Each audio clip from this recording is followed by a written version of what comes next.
will navigate you throughout this session of PharmaCon 12 2022. Before we begin this program, in fond memory of our founder chairman, late CPK Das, I humbly request all of you to please stand up to observe 1 minute of silence followed by the prayer song.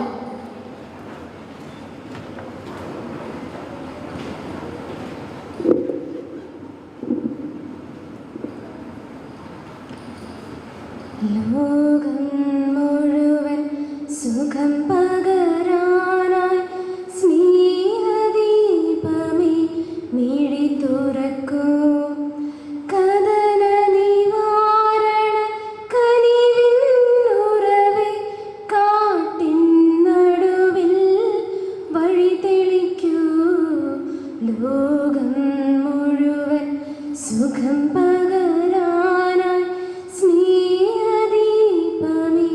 മിഴി തുറക്കൂ പുല്ലിൽ പൂവിൽ പുഴുവിൽ കിളിയിൽ വന്യജീവനിൽ വനശ്വരനിൽ ജീവബിന്ദുവിൽ അമൃതം തൂകി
Thank you, dignitaries, for joining us.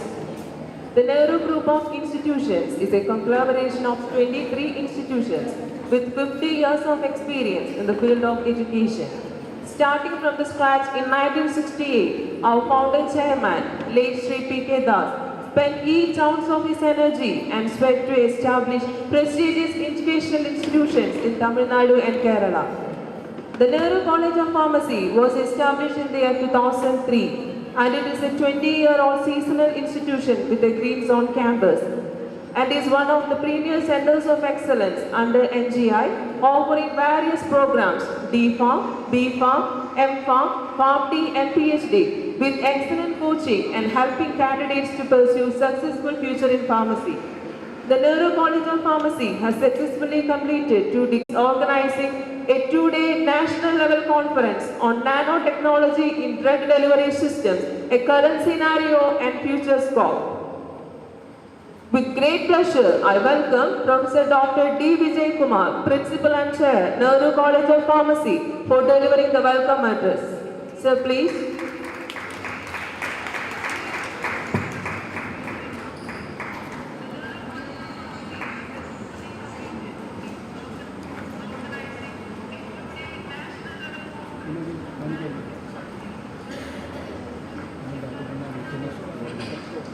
A very good morning to everyone.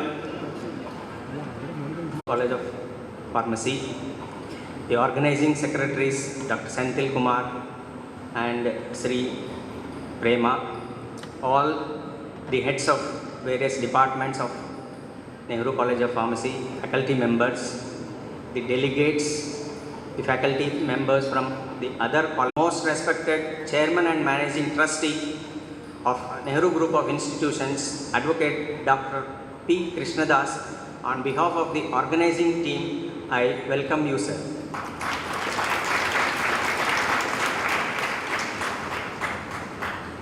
Another distinguished personality, Dr. P. Krishna Kumar, CEO and Secretary of Nehru Group of Institutions.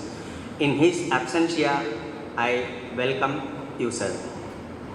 Dr. Tulasi Ma'am, Managing Trustee of Nehru Group of Institutions.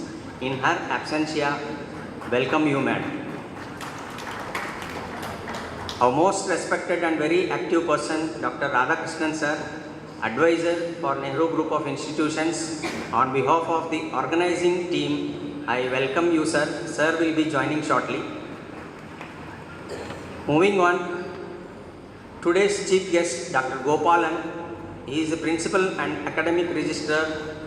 Advocate Dr. P. Krishna Das, Chairman and Managing Trustee, Nehru Group of Institutions, who is an entrepreneur with predominant priority social responsibility, who strives to impart quality professional education and affordable healthcare for the needy local people, dedicating himself to realize the dreams of his father, our founder chairman, late Sri P.K. Das.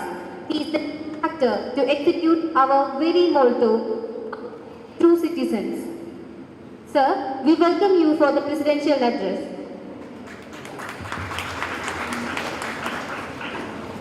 Good morning to all.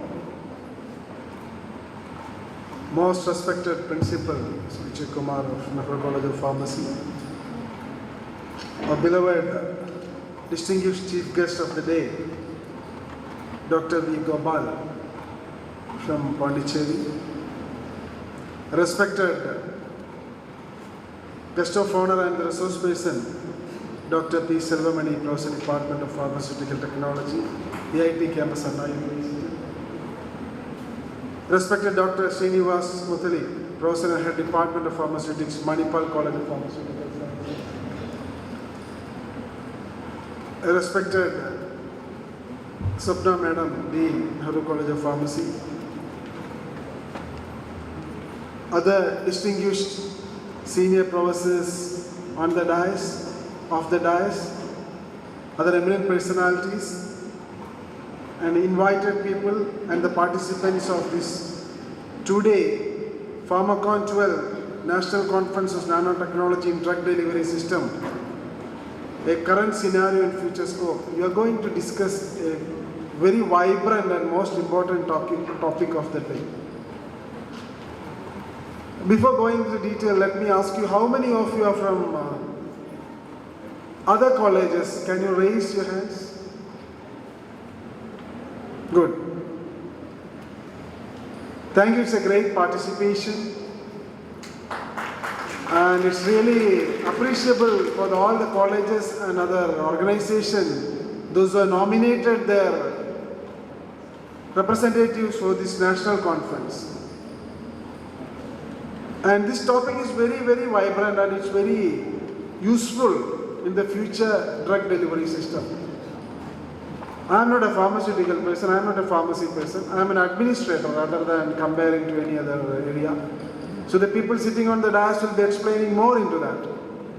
But it is my bounden duty to say a few things about the importance of conferences and seminars and other interactions happening in the academic scenario. We all know that the most important element of our universe is a human. That means the population. And the population is directly connected to health sciences. And the health sciences, that is one of the most challenging area where not only the doctors or the pharmacists or the paramedical staff or the nurses or allied people are working. But the most prominent and the most important people on this, especially on this field, is that pharmacy people. Because they are the people, those who are going to develop the formula of medicines.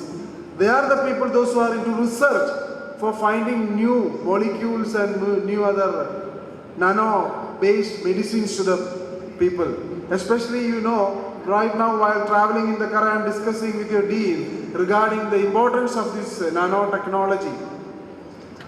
Madam is explaining that when it comes to nano, minute particles of the medicine, it will be more effective, especially in oncology and especially in other various neuroscience diseases. And also you have read a few days back that for Alzheimer's, latest medicines and researchers have found out something which is going to be a very instant hit of the market, because now people are suffering from Alzheimer's. Alzheimer's it's a gradually developing disease because of the neuro effects. So many things to be discussed in that. And you know, in European countries and Americans, the system of medical delivery or the medicine delivery, pharmacy stores. And how many of you have seen that an effective pharmacist is counseling the patients? According to me, not even a 5% pharmacists are doing that job. But during the learning, during the studies, even in the part of the syllabus, they are trained to do that. Unfortunately, that is not happening. That's why impact on the human body, that to be discussed in detail, that to be narrated to the patient, that to be narrated to the customer. See, madam, sir, this is the side effect of this medicine. So when you use this without the prescription, without a doctor's advice, you should not. But not that is happening in our society. So this type of things to be taken more seriously by the young pharmacy graduates, those are assembled in this hall. And when you are into the industry, research lab is totally different. Now you know that artificial learning and machine learning and scientific involvement, the computer science involvement, even the minute nanotechnological minute details are analytically analyzed and it is coming out in such a beautiful fine-tuned manner. So my dear friends, this is a research where we are going to discuss such type of things. The effect of the medicine and the delivery of the medicine and the impact of the medicine and how the customers or the patients are using that and how the doctors can be helped, how the health industry can be helped. So many things to be discussed. So today's and tomorrow's discussion should be fruitfully. You have to fruitfully recorded in your mind and in the books, and you can use it in the future daily life of as an individual, as a pharmacist, because you are the people those who are going to deliver, you are the people those who are going to research, you are the people those who are going to create the medicine of tomorrow. Because medicines are not available in a high quality manner, especially we know the efficacy of the medicines in our country. Rather, we can say that we are one of the biggest suppliers of the pharmaceutical industry, especially in the global scenario. You know, all the companies are competing with Indians, and many patent registered and trademark and other things, a lot of issues are there. There are a lot of articles and a lot of books coming out of that. So you have to read such things. Don't ignore such things. And understand what is happening in the industry, what is really useful for the human being. Let us be a very good discussion on this topic, and today this national conference should be something very vibrant, and it should be healthy, it should be really knowledgeable to you, not only to you, the future generation, the people, those who are going to read the proceedings and procedures of this conference. That should be your aim. My special thanks to all the organizers and the people, those who are behind this national conference. This is a continuous process for the last so many years. Every year we are improving. Now when I noticed in the morning, when I asked about the participants, more than 400 registrations happened for this conference. That itself is a great thing. And more than 100 people are streaming or viewing this online. That is something more important. That means the importance of such things are being more and more, becoming more important in the life and also for the professionals. So let we all pray together and we all stand together for that today's and tomorrow's national conference is going to be really productive, and Dr. Gopalan and others, resource person, will be delivering the key aspects of this, and the teachers of this college and also the industrial experts, those who are visiting this conference, will be giving key elements to you. Note it down and empower yourself, become the knowledgeable person of the pharmacy industry of tomorrow. Thank you. Have a great day. Once again, thanking one and all. Have a great 2-day conference. Jai Hind. Thank you, sir, for your valuable words. Next, I invite Dr. R. Prema, Organizing Secretary, Department of Pharmaceutics, Nehru College of Pharmacy, for giving a brief about this conference. We welcome you, ma'am.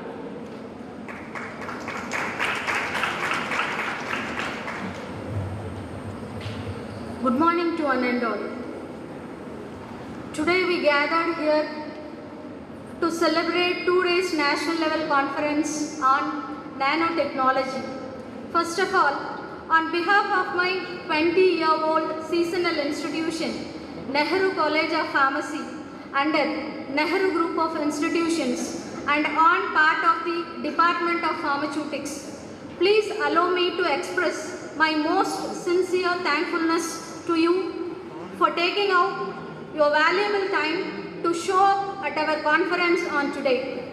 It is my great pleasure to welcome our Honorable Chairman, Advocate Dr. P. Krishnadas, Chairman and Managing Trustee, in absentia, our dynamic CEO and Secretary Dr. P. Krishnakumar sir, and Chief Guest Dr. V. Gopal sir, and our eminent resource personalities Professor Dr. P. Selvamani and Professor Dr. Srinivas Mutalik and Dr. Arun Kumaran and Dr. V. Shankar, the other 2 resource personalities by tomorrow, and other dignitaries on the dais and off the dais, all the delegates and participants of the 2 days national level conference on nanotechnology in drug delivery systems, a current scenario and future scope on December 5th and 6th, 2022. Nanotechnology. The prefix nano stems from the ancient Greek word dwarf. In science, it means 1 billion 10 to the power minus 9 of a meter.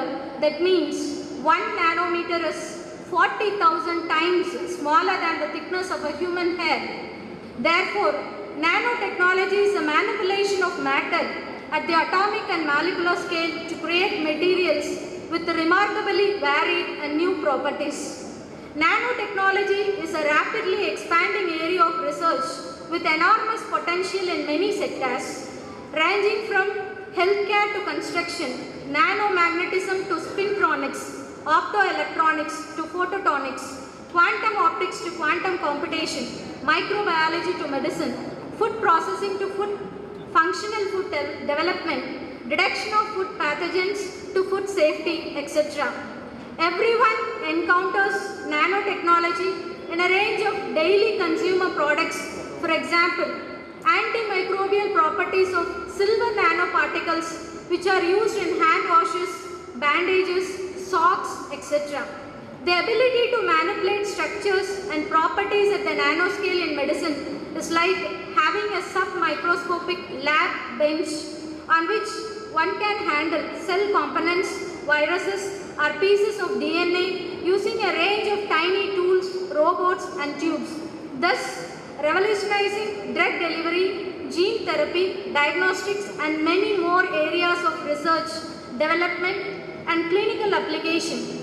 By building nanorobots that can walk and carry out repairs inside cell components, nanotechnology is bringing that scientific dream closer to reality.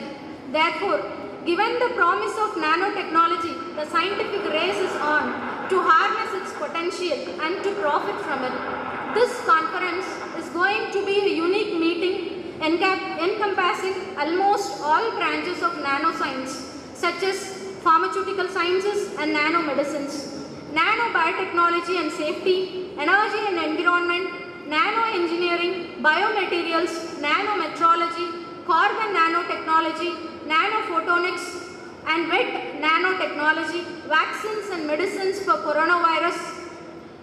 This conference will be an exceptional platform for exchanging the prospective ideas and views of a bunch of global experts and prominent researchers amongst the budding scientists, research scholars, technologists, and industrialists all over the world. I convey my heartiest greetings to the organizer, delegates, and participants of the conference on this occasion and wish the conference a great success. I am sure most of you are perhaps emphasize the need for developing new theoretical approaches and models to address the challenge of nanoscience and nanotechnology. One direction is to endow with non-locality, heredity, and stochasticity we have used so far to advance our civilization. Some trends along these lines may be apparent in various sessions of this conference. I am happy to say that the conference will be a success Your being here unquestionably made the conference more ecstatic and remarkable. The sparkle of our viewpoints and the motivating words of the eminent personalities throughout the event will definitely help to fresh up the minds of all the listeners. We enthusiastically thank you for this contribution and support. We wish to do more better projects in the future and will be seeking your response. Our event will offer a steadily noteworthy rundown of keynote speakers, satisfactory colleagues and connections with other platforms. This is often an enticing event for delegates from various universities and institutes who are attached with each other. You can network with researchers, academicians and other industry leaders all in one venue. Meeting people from all over the nation, 400 persons from 25 colleges in one vicinity. Nowadays, researchers and scientists are working in mainstreamers nanotechnology in various platforms such as transdermal drug delivery systems, ocular drug delivery systems and other drug delivery systems. Thank you for joining us at Nehru College of Pharmacy. We are happy to make you interact, socialize and collaborate with experts. Have a great day. More thoughtful sessions on nanotechnology awaiting ahead. Thank you. Thank you, ma'am. We welcome all our dignitaries for the release of conference proceedings.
Thank you all. Now I welcome Professor Dr. Sapna Srikumar, Dean, Research, Academics and Placement, Nehru College of Pharmacy, for introducing our chief guest. Ma'am, please.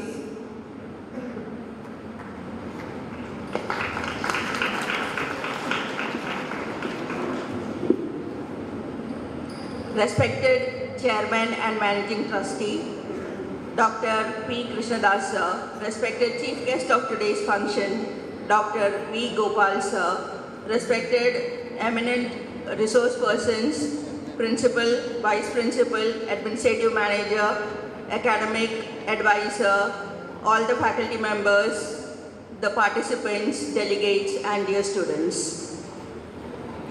Today, I stand before you to read the achievements of a great personality, Dr.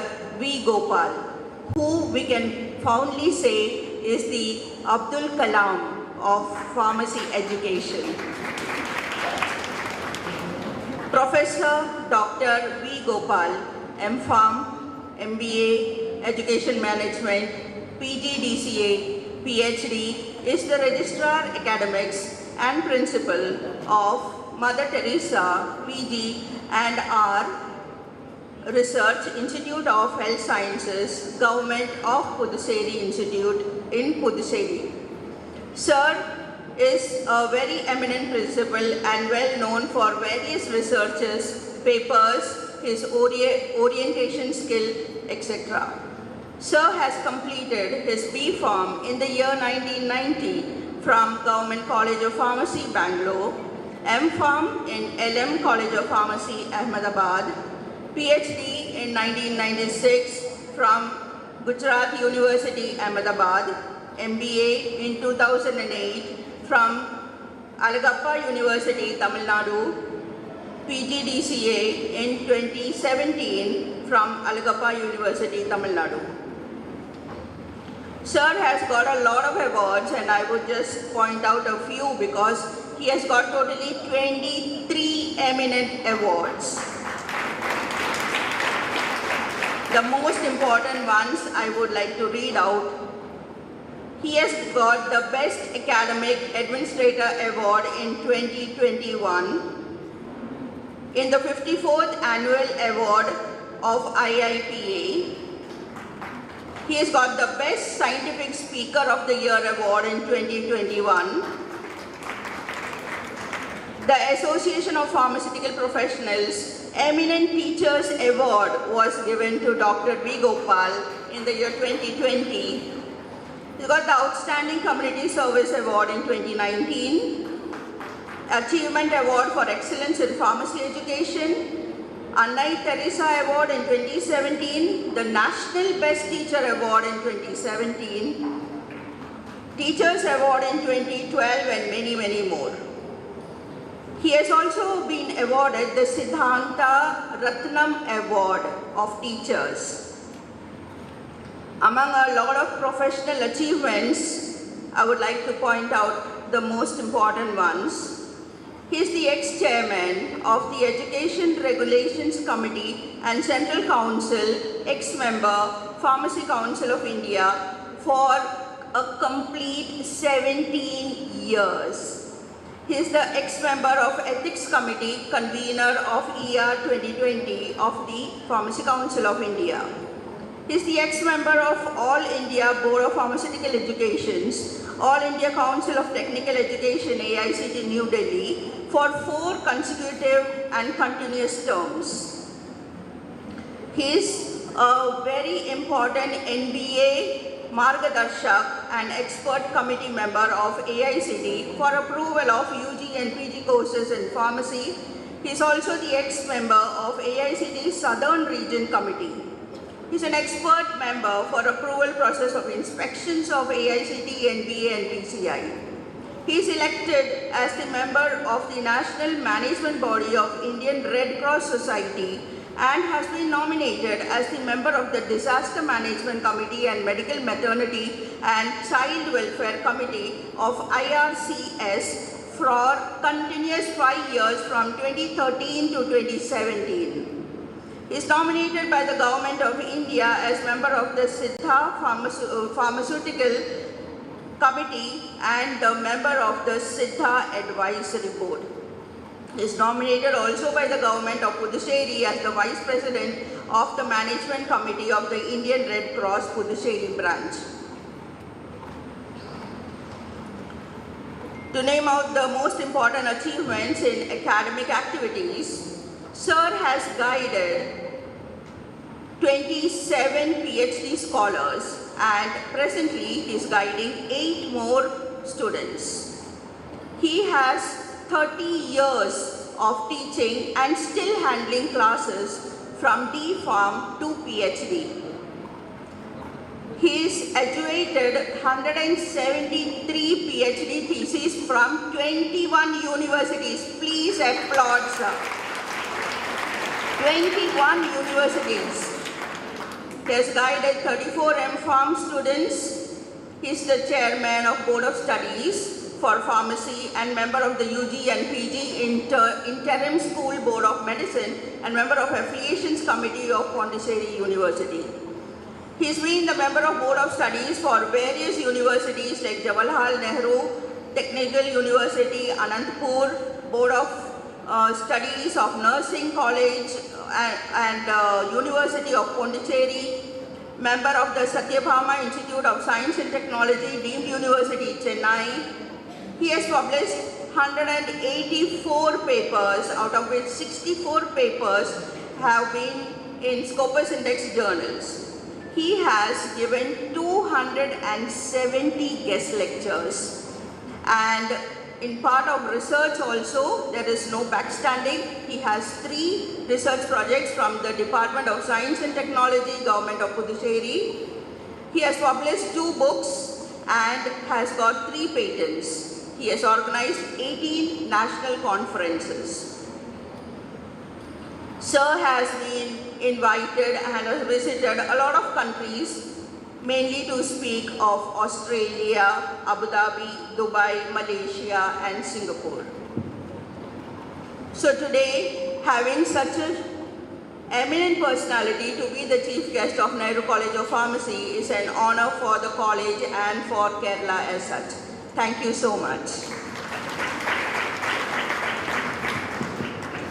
Thank you, ma'am.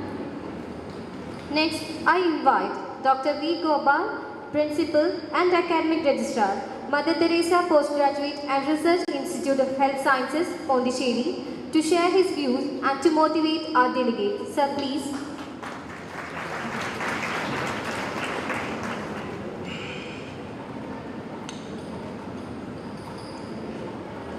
Pranams. We have with us a person who is the owner of 3 factories. And because he has successfully managed these 3 factories, God has given him 1 factory free. This person has an ice factory in his brain. He is always cool. This person has a sugar factory in his tongue. He speaks with a sweet language. He has a love factory in his heart. He is compassionate with his fellow members. And because he has this 3 factory, God has given the 4th factory free, that is satisfactory. He has a satisfactory life. He is none other than the chairman of this prestigious group of institutions. I am happy to share this stage with you. Thank you, sir.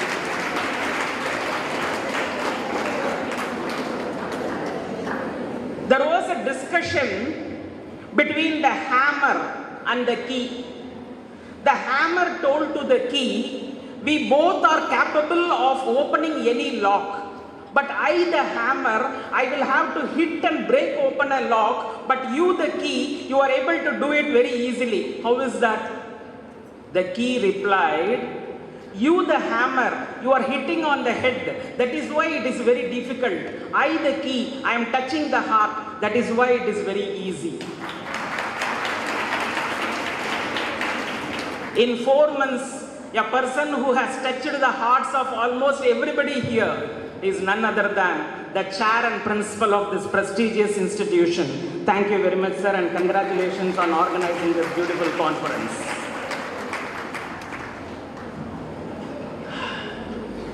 Esteemed resource person, Dr. Swapna Srikumar, madam, thank you for the nice introduction. Welcome, sir. In Tamil Nadu, we have a great personality called Sankaracharya of Kanjipuram. One person asked him, which is the best relationship?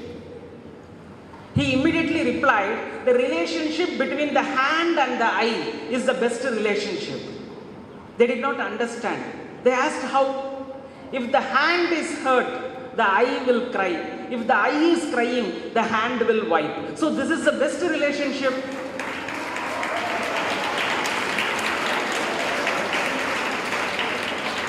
We have on stage with such a beautiful relationship, Dr. Sendil and Dr. Prema.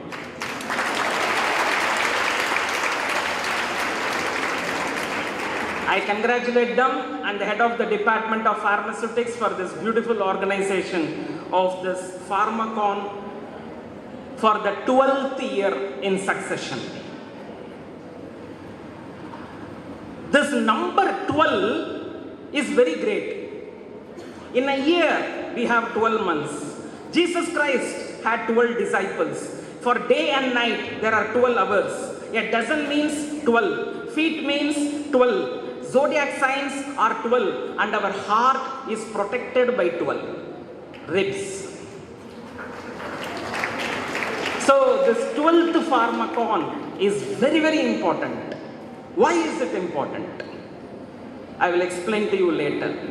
And I congratulate the organizers for having chosen the 5th December for inaugurating this conference, because today is World Soil Day. Soil is a world of nanotechnology. So you have biology, microbiology, chemistry, physics, everything in soil. So on this great day, they have started this beautiful conference. Congratulations. Today is the birthday of Walt Disney.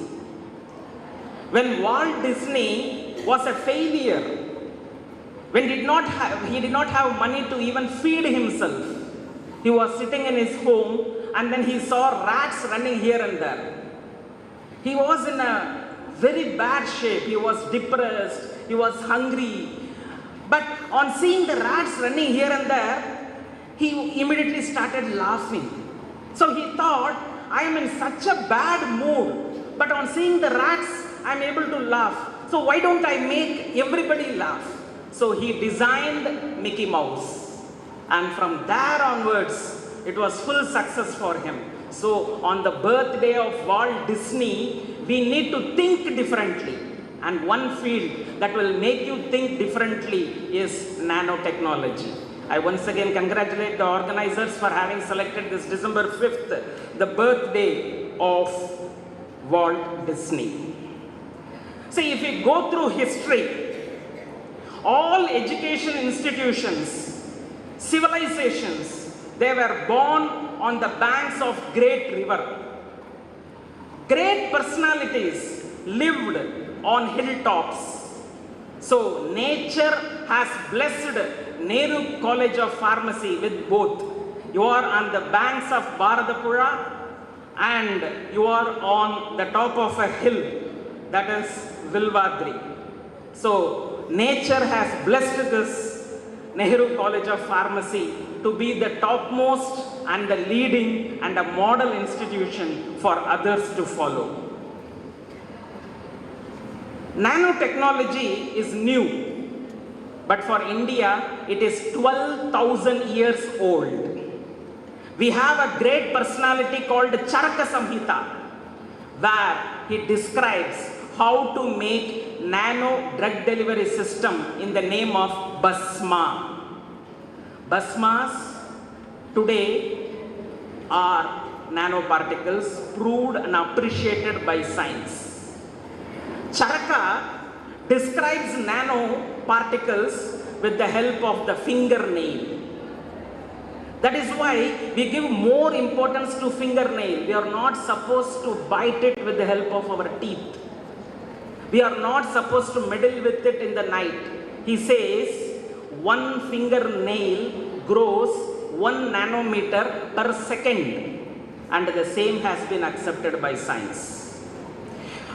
India started its first nanotechnology initiative in the year 2001 with just 60 crores budget. In the year 2007, we had the nano mission for 1,000 crore budget. So you can imagine the scope of nanotechnology. When you speak of nanotechnology, you need to remember 3 people. Number 1, Dr. C.N.R. Rao, the father of Indian nanotechnology.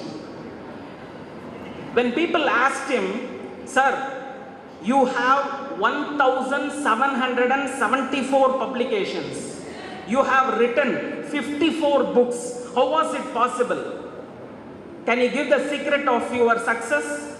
He said, the secret of my success is I use my mobile phone only to talk to my wife. I don't use it for any other purpose. Today, we all have become prey to the mobile phone. We are addicted. The Andaman jail is called a cell. So the mobile phone that we have in our hand is also called cell because it has put us into the cell of its control. So the take-home message from the father of nanotechnology of India, Dr. C.N.R. Rao is, use your mobile phone only when it is essential to communicate and not for anything else. The father of nanotechnology in the world is Richard Feynman. So on 29th December 63 years back. He delivered one lecture. There is plenty of room at the bottom. That was the title of his lecture. And there he introduced nanotechnology. So when you listen to great men, you get great ideas. So here we have 4 resource faculty who will be sharing their ideas and experiences for your benefit. Professor Nehru Taniguchi coined the word nanotechnology. So the message she gives you, whatever you do, you give a name for it, brand it, and once it is branded, it will grow. My dear friends, this nanotechnology has 3 branches: bio-nanotechnology, nanomaterials, and nanoelectronics. And we pharmacists, we are interested in bio-nanotechnology, where we are capable of delivering cancer drug delivery system with the help of this nanotechnology. Today, science has proved that nanoparticles can cross the placental and blood-brain barrier. So we need to be very careful. This is a double-edged sword. You know about microplastics that have entered into our blood. Similarly, if this nanotechnology is not properly used, it would create problem to us. How many of you have seen the movie Jurassic Park? Thank you. The story of Jurassic Park was written by Michael Crichton. He's an animal psychologist. He has written a lot of beautiful stories. I will end my note with one of his powerful story. There was a forest. One hunter entered into that forest. The king of the forest, lion, went in front of the hunter and told him, "Hey, this is my forest, don't enter." He had a gun in which there was a sedate bullet. With that, he shot that lion. The lion fell asleep. He took that lion and put it in a cage. Then there was a chimpanzee that said, "I am the minister of this forest. How dare you can put my king to sleep?" He shot the minister. The minister fell asleep. He put him in a cage. The deer started running. He shot the deer. The eagle was flying high. He shot the eagle. The monkey started jumping. He shot the monkey. The fish went deep into the waters. He shot and caught the fish. He almost caught all the animals and put them in cages, and he was taking it to the city to start a circus. The monkey, chimpanzee that was in the front cage just woke up from sleep and then said, "Excuse me, what? Where are you taking us?" "We are starting a circus in our city, so I am taking you to the circus." "You know my king, he is very strong. You know about my strength, I am also strong. How did you catch all of us?" That is very simple.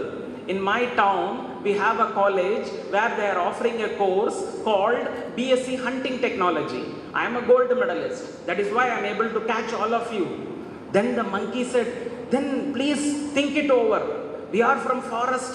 We are uneducated.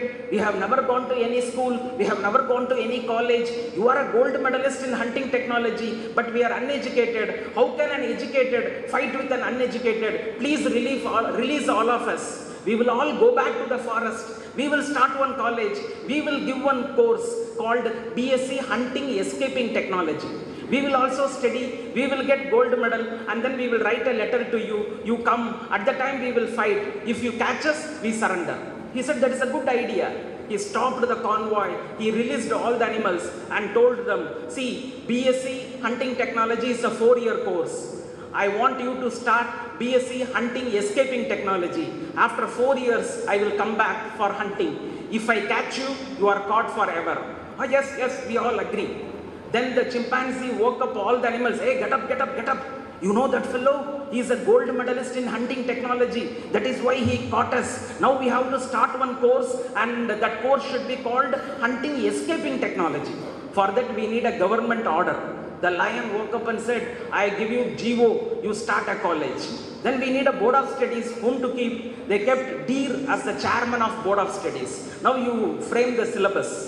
Okay, the course is called BSc Hunting Escaping Technology. It is of semester pattern. For first semester, we will now have the subjects as I am the chairman of the board of studies, the first subject is running. 100 marks theory, 100 marks practical, 20% internal assessment. Then the monkey said, why don't you keep climbing as one subject? Agreed. Second subject, climbing. Eagle said, flying one subject? Agreed. Third subject, flying. Fish said, swimming as one subject? Agreed. Swimming is the fourth subject. Enough. One semester, 4 subjects, classes start from tomorrow. Everybody will have to compulsorily register. So all the animals registered. First day class started. First class running. So deer ran very well. Second class climbing. Deer was not able to climb. So they tied the deer, they made it to climb, it was not climbing. Third class is swimming, it was absent, it ran away. Fourth class was flying, it was never found in the whole forest, it hid itself. So classes went on, then internal assessment came. In internal assessment, the deer got 20 out of 20 in running, in all other subject failed. So they wrote a progress report and brought it to the king. Look at this deer. This deer has passed only in running. All other subjects fail. This eagle, it has passed only in flying. All other subjects fail. Monkey passed only in climbing. All other subjects fail. So these and all are the people who have failed. Then the king became very angry. Give retention, give imposition, go and bring your parents. From tomorrow onwards, we are going to give you extra class. You have to work from 5 to 7. So all the animals were working. Then semester system, examination came. What was the result? All animals failed.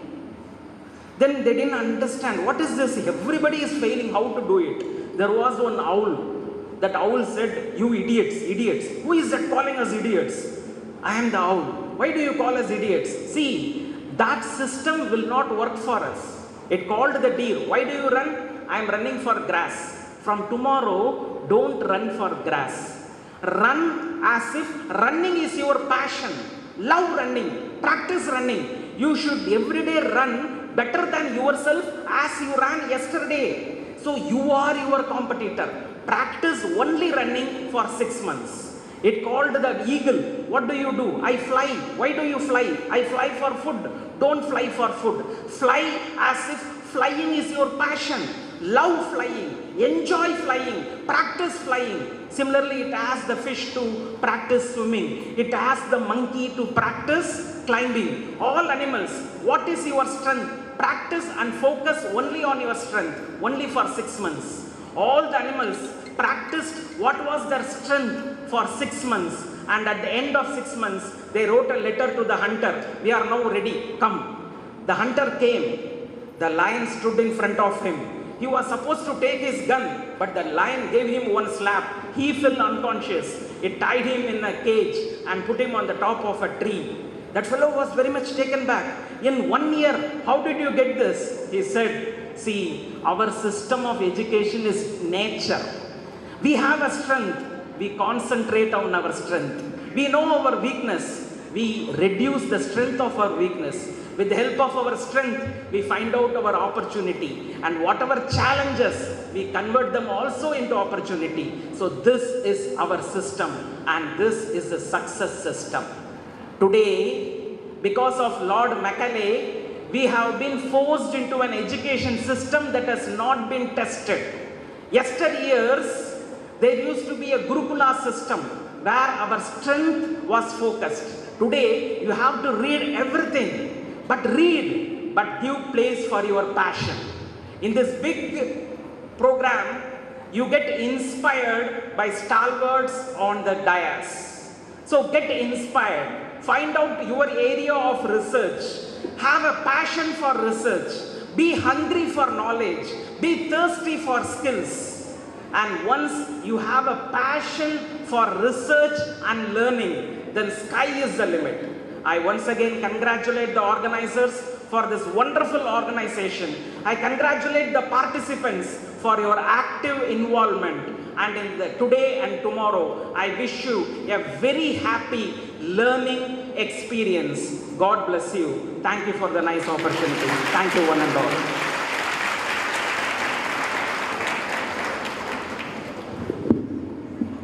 Thank you, sir, for your inspirational words. Now I invite Advocate Dr. P. Krishnadas, Chairman and Managing Trustee, Nehru Group of Institutions, for felicitating our Chief Guest.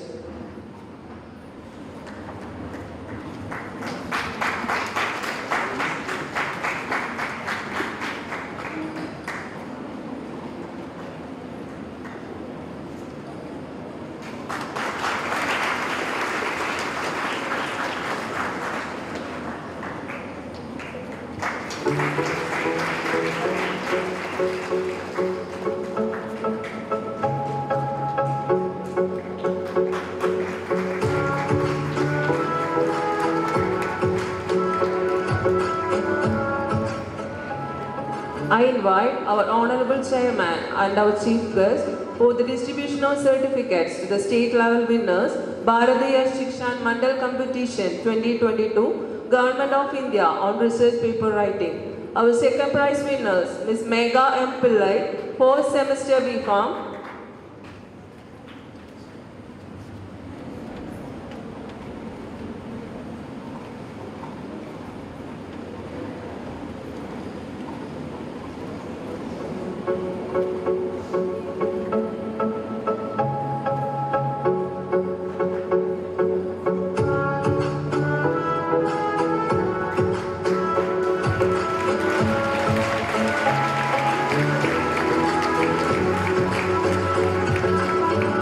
Ms. Aditya B, 4th semester B.Pharm.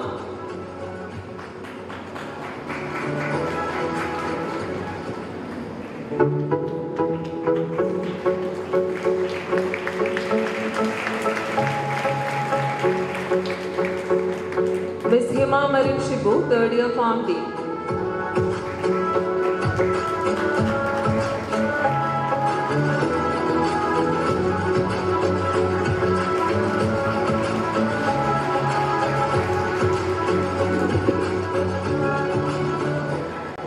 Thank you, sir. Next, I invite Dr. P. Selvamani, Professor, Department of Pharmaceutical Technology, VIT Campus, Anna University, Tiruchirappalli, Tamil Nadu, to address the gathering. Sir, please.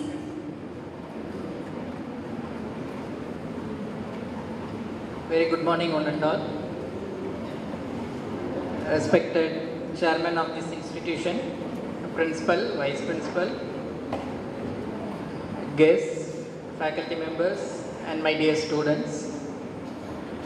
It's really a heartwarming session today. Just we listen to your chairman as well as the chief guest of today's function. Of course, I am not a very good orator like our chief guest. He made all the information in a very pleasing way as a stories so that everyone can understand, listen without losing the concentration. But I have a small message for you all. We all read pharmacy, a very noble course, a very noble profession, which essentially requires skill. And the research instills you the skill in your education, and that was ultimately the concluding remarks of our chief guest in the today's function. So have passion and try to learn and try to perform research that will elevate you, that will make you recognized, and that is the need for the society. So of course my language is also the same but in a different way. So you also try to develop your skills. So when you visit some coffee shop on the roadside, the caterer will give you a coffee of his own preference. But if you want to take a coffee in a 5-star hotel, the waiter will give you all ingredients separately there. Milk will be separate, sugar will be separate, milk powder will be there, hot water will be there. So you can make your coffee as per your own preference.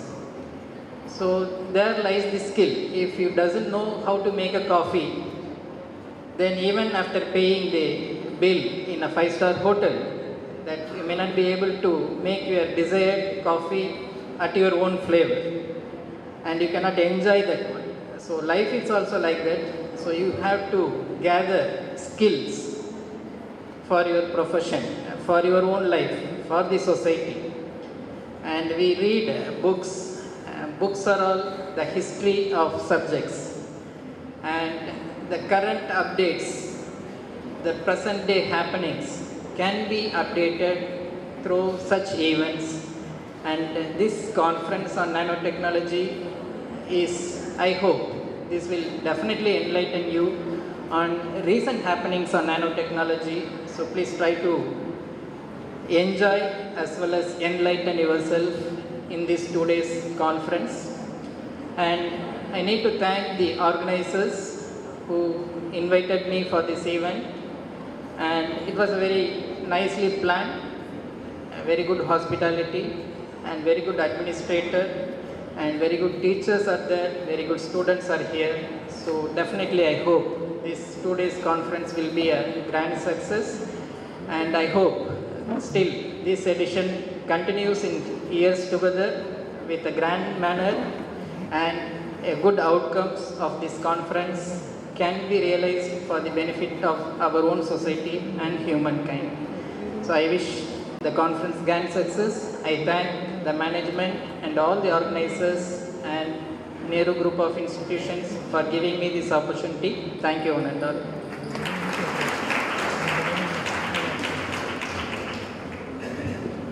Thank you, sir. I invite Dr. Srinivas Muttalai, Professor and Head, Department of Pharmaceutics, Manipal College of Pharmaceutical Sciences, Manipal Academy of Higher Education, Udupi, Karnataka, for the special address. Sir, please.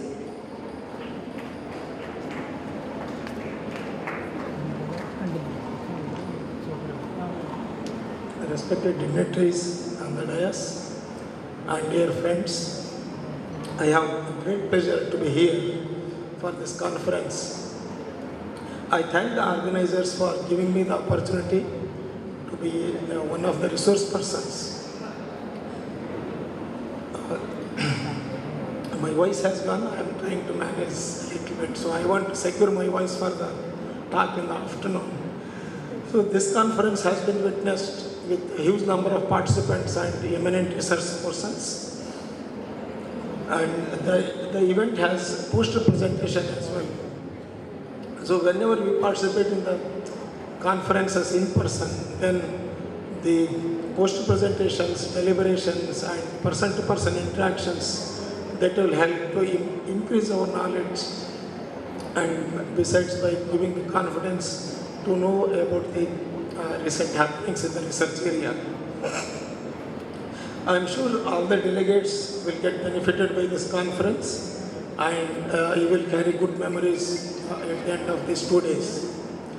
And the theme of this conference is nanotechnology, which is very apt at this moment, because nanotechnology has been considered as one of the prominent technologies, one of the frontier technologies which is advancing the healthcare technologies, diagnosis, as well as treatment of various diseases.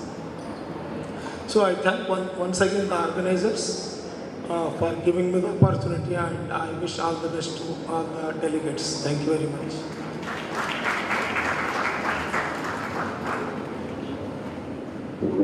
Thank you, sir. Next, I would like to welcome Dr. Radhakrishnan K, Advisor, Nehru Group of Institutions, for the felicitation address. Sir, please. Good morning to all. Most respected, our Chairman and Managing Trustee, Advocate Dr. P. Krishnadas sir. Most respected, our CEO and Secretary, Dr. Krishnakumar sir. Today's chief guest, Dr. V. Gopal, Principal and Academic Registrar, Mother Teresa Postgraduate Institute, Pondicherry. Most respect. And today's other chief guest, Mr. Srinivas Muttalai, Dr. Selvamani sirs, most respected Principal, Nehru College of Pharmacy, other dignitaries sitting on the dais, my beloved faculty members, students. I am very happy to be part of this important national conference on the most sought out topic, nanotechnology in drugs. I am sure this conference would be useful to academicians, students and also researchers. In these 2 days, we know presentations and deliberations will be taking place, and some of the essence of these deliberations we will be bringing into the abstract of this conference that can be used by planners, administrators and all other researchers. I am sure this conference, so many others will be giving some avenues for placement of pharmacy students, because this is discussing the total things, the advanced things in pharmacy education. I come to know that so many faculties from inside Kerala and outside Kerala are participating in the paper presentations and all. Nehru Group of Institutions welcoming all of you once again. I wish this national conference a grand success.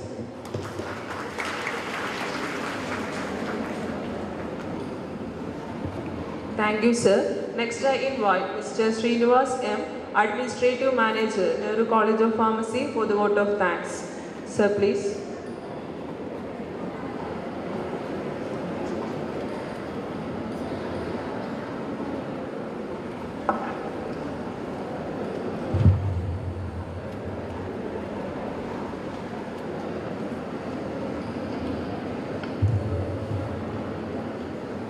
Thank you. Gratitude is not only the greatest of virtues, but the parent of all the others. And gratitude, I believe, is the most wonderful occasion, and the heart that gives thanks is the most happiest.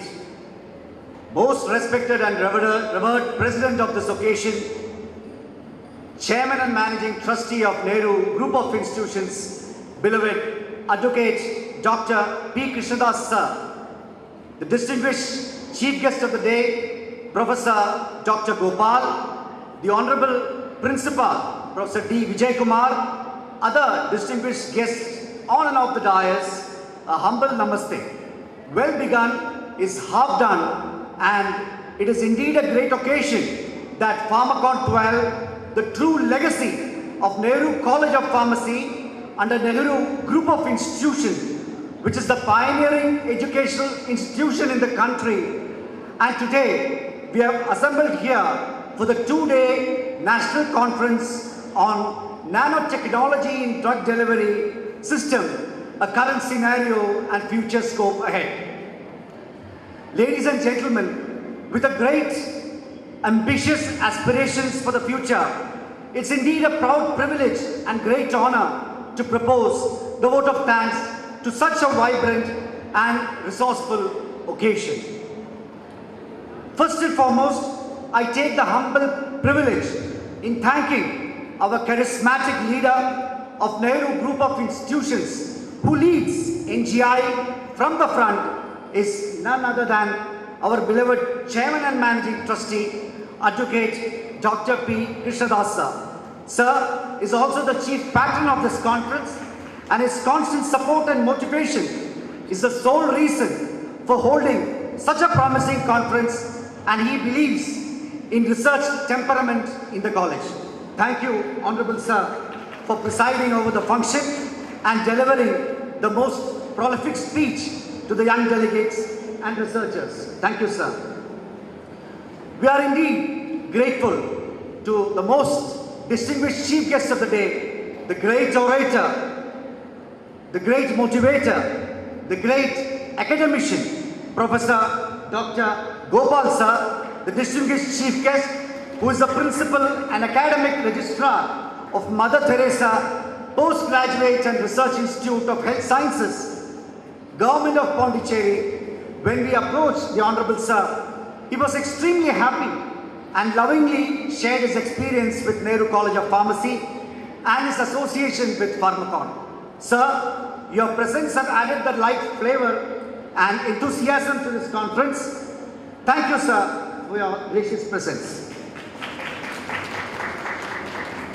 Next, we would like to thank our beloved CEO and Secretary, Dr. P. Krishnakumar sir, in his absentia, who has always taken keen interest and well-being of the college, and he is also the patron of this conference.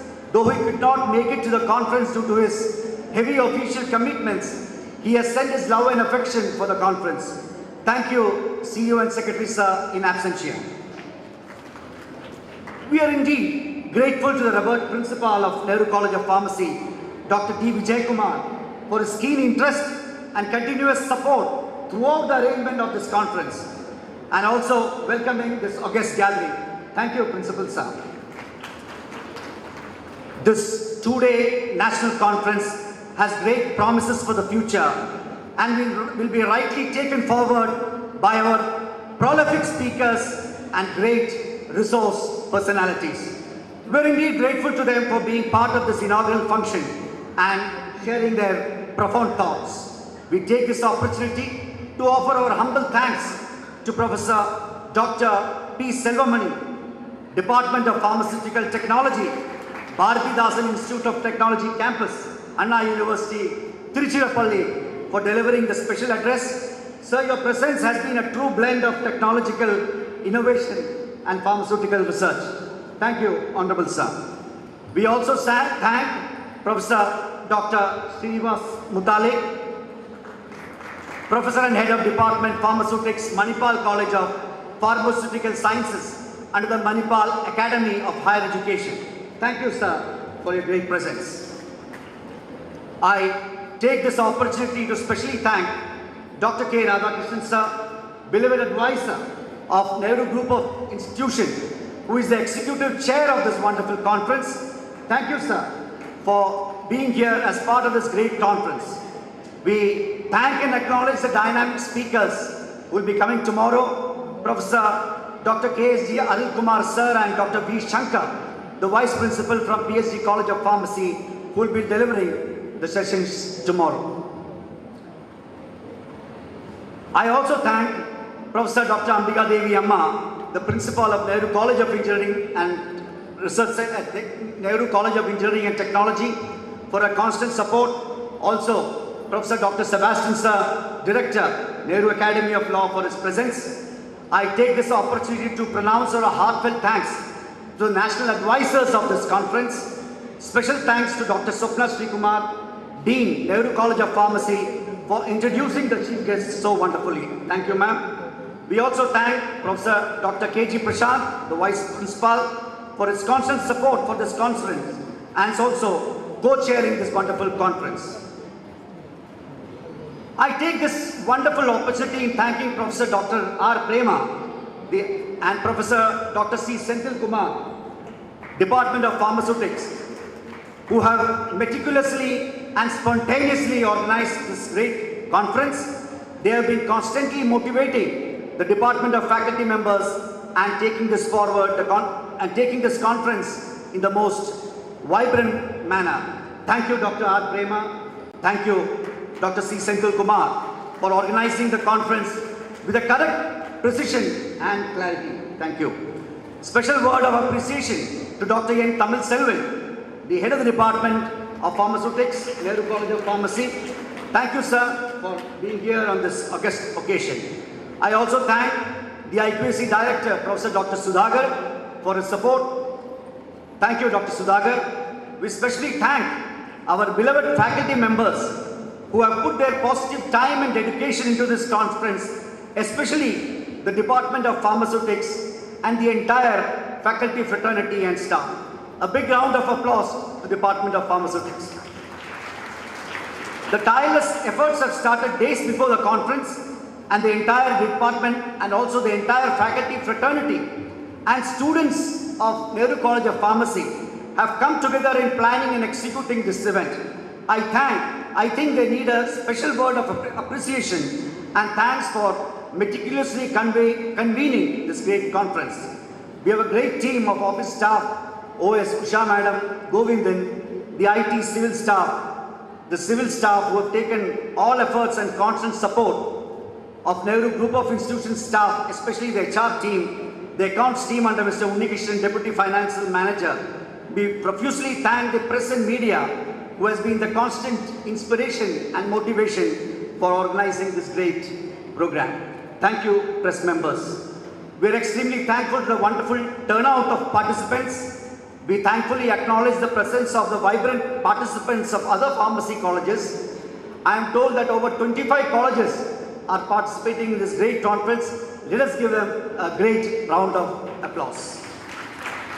We also thank the in-house participation of our beloved students of Nehru College of Pharmacy who have made this conference a resounding success. Thank you all for the constant support. Woods are lovely, dark and deep. We all have promises to keep. Thank you, ladies and gentlemen, for making this event wonderful and memorable, and which conveys the message of optimism and accomplishment. Namaste and Jai Hind. Thank you, sir. Now the refreshment is arranged at the ground floor of this auditorium. So please return within 11:30.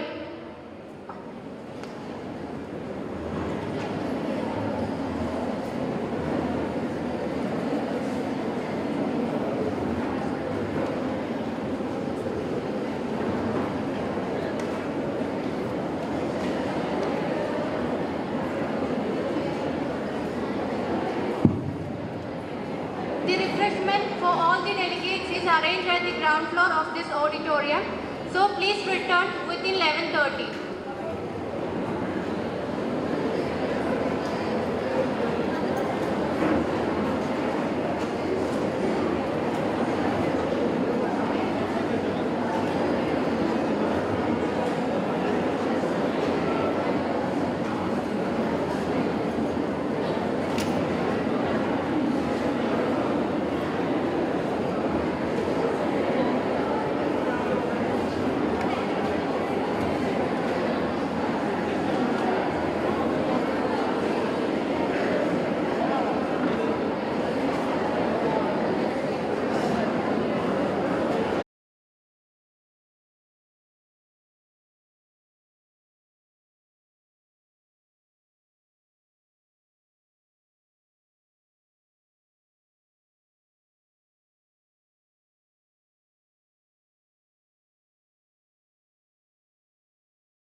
Good morning, all of you.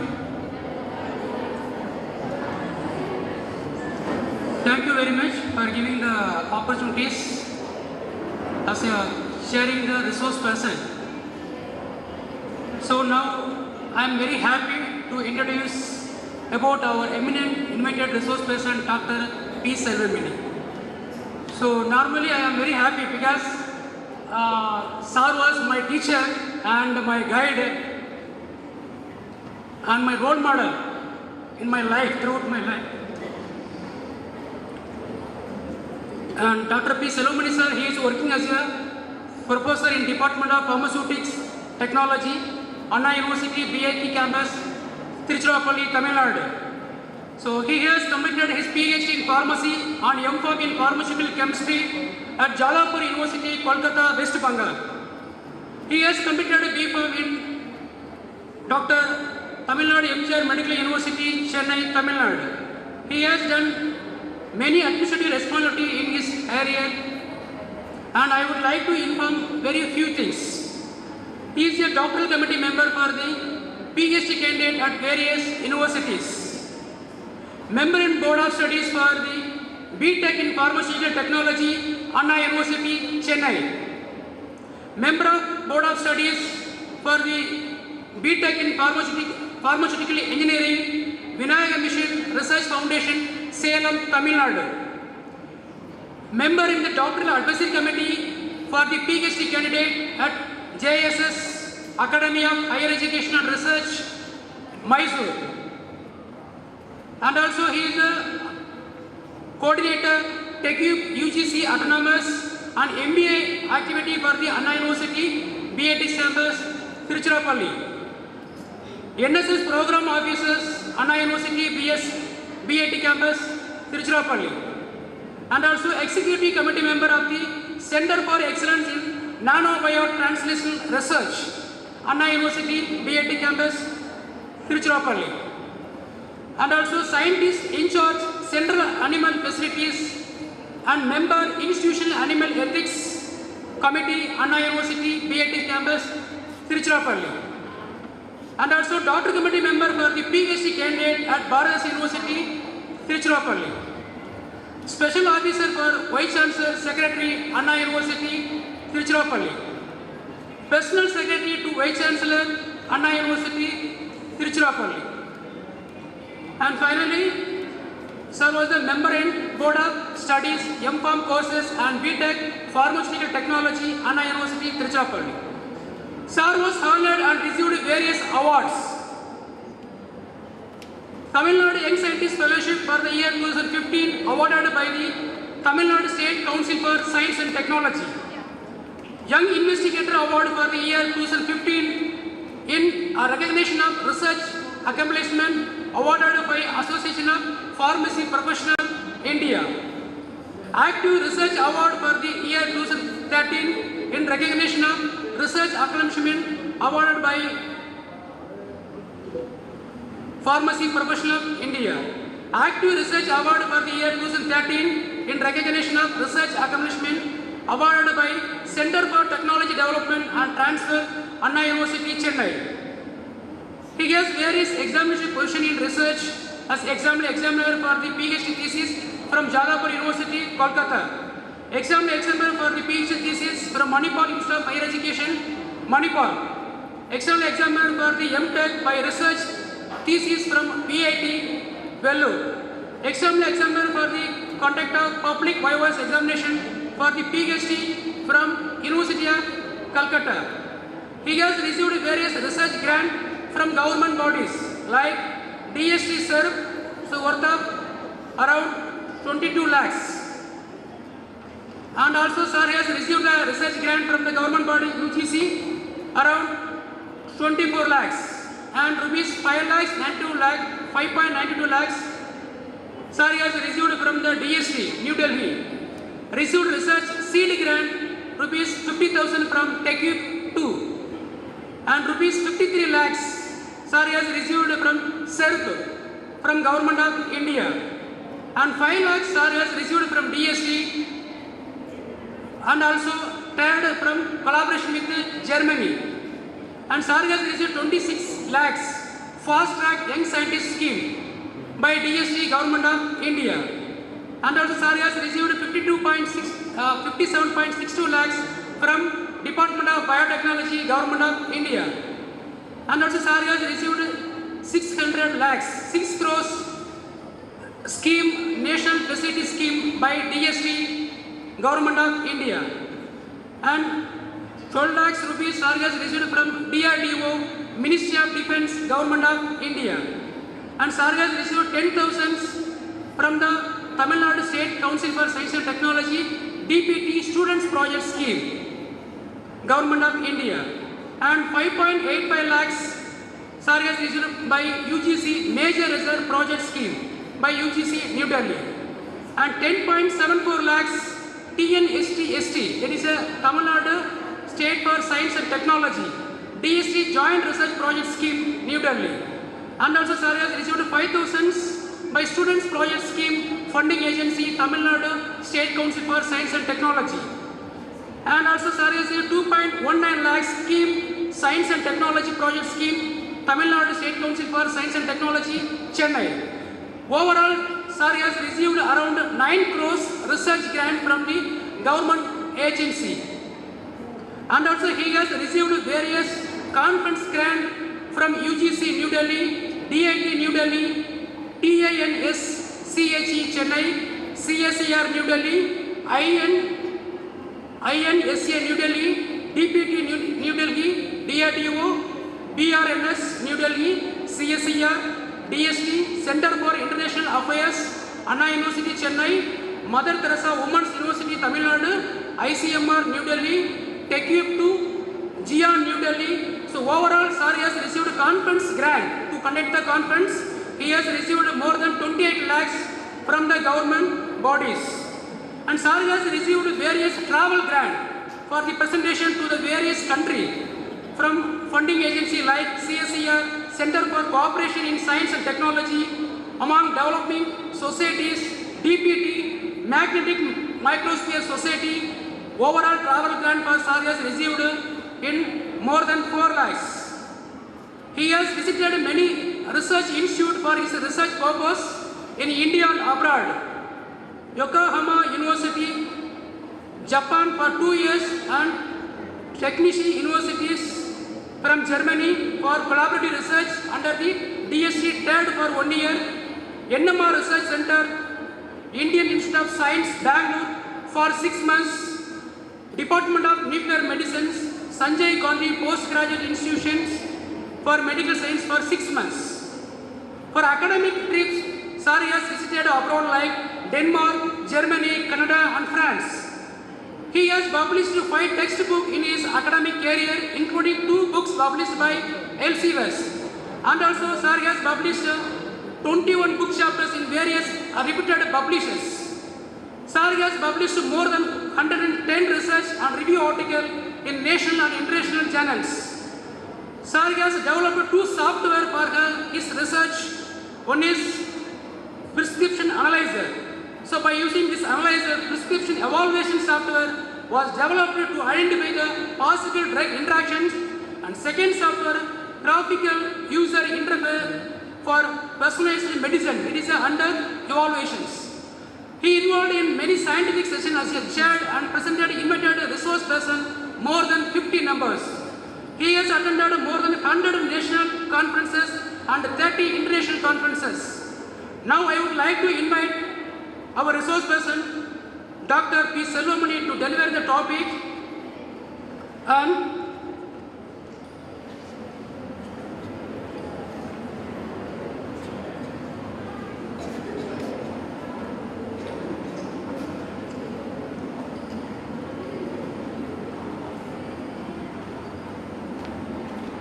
what nanotechnology is, what can do and where it can take us. So please come, sir. Thank you, sir, for introducing this process.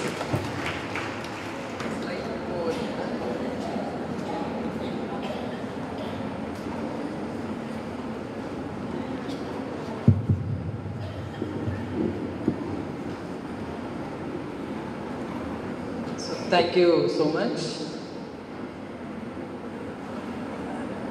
I feel privileged to be here again because Senthil is my student, the very first batch student, and during 2000s, Nano is a dream for us in our university, and we struggled, we traveled together a lot in order to get few experiments done here and there, and we got our publication done, so it is still in my memory. So based on the theme of the conference, today's event, so I have given the topic, what nanotechnology is, means some fundamentals about nanotechnology, what it can do, means application for drug delivery, where it can take us, maybe the future prospects of nanotechnology. So please try to focus on the slides. So there is some small magic here. The next slide. So this is a very famous definition from National Nanotechnology Mission, which funded nanotechnology research projects globally based on an initiative from the US government. Next. So yesterday I made a Google search with the keyword nano, which shows around 94 million documents linked for the keyword nano. Means huge volume of data is available in the internet with respect to nano. And again, I just refined the search with nano drug delivery, and I could see around 5 million documents. Means more application of nanotechnology is there for the drug delivery applications. Next slide. A similar search in the National Library of Medicine shows a very constant increase in the number of research reports of nanotechnology since 1988 onwards till 2023. Means nanotechnology is growing, it has huge potential in medicine. Next. So what do you see here? It is a satellite image from an altitude of around 1000 kilometers. So we could be able to see some fragment of a country, Next slide. This is a close-up shot when the satellite flies down for 100 kilometers. Now still the flight is coming down. It is around 10 kilometers altitude. Now we could be able to see some small playground, buildings, trees and other thing. Next, where you could be able to see a fragment of building. Next, only a tree top. Next, only few leaves and only a small branch or a twig with 2-3 leaves. Next. Now a close shot of a leaf with all its margin and other thing. Still we are going deep. This is nanotechnology. 1 millimeter, we could able to see the cellular structures. 100 microns, few cells. 10 microns, a clear visualization of single cells with other associated cells, and 1 micron, a single cell can be visualized.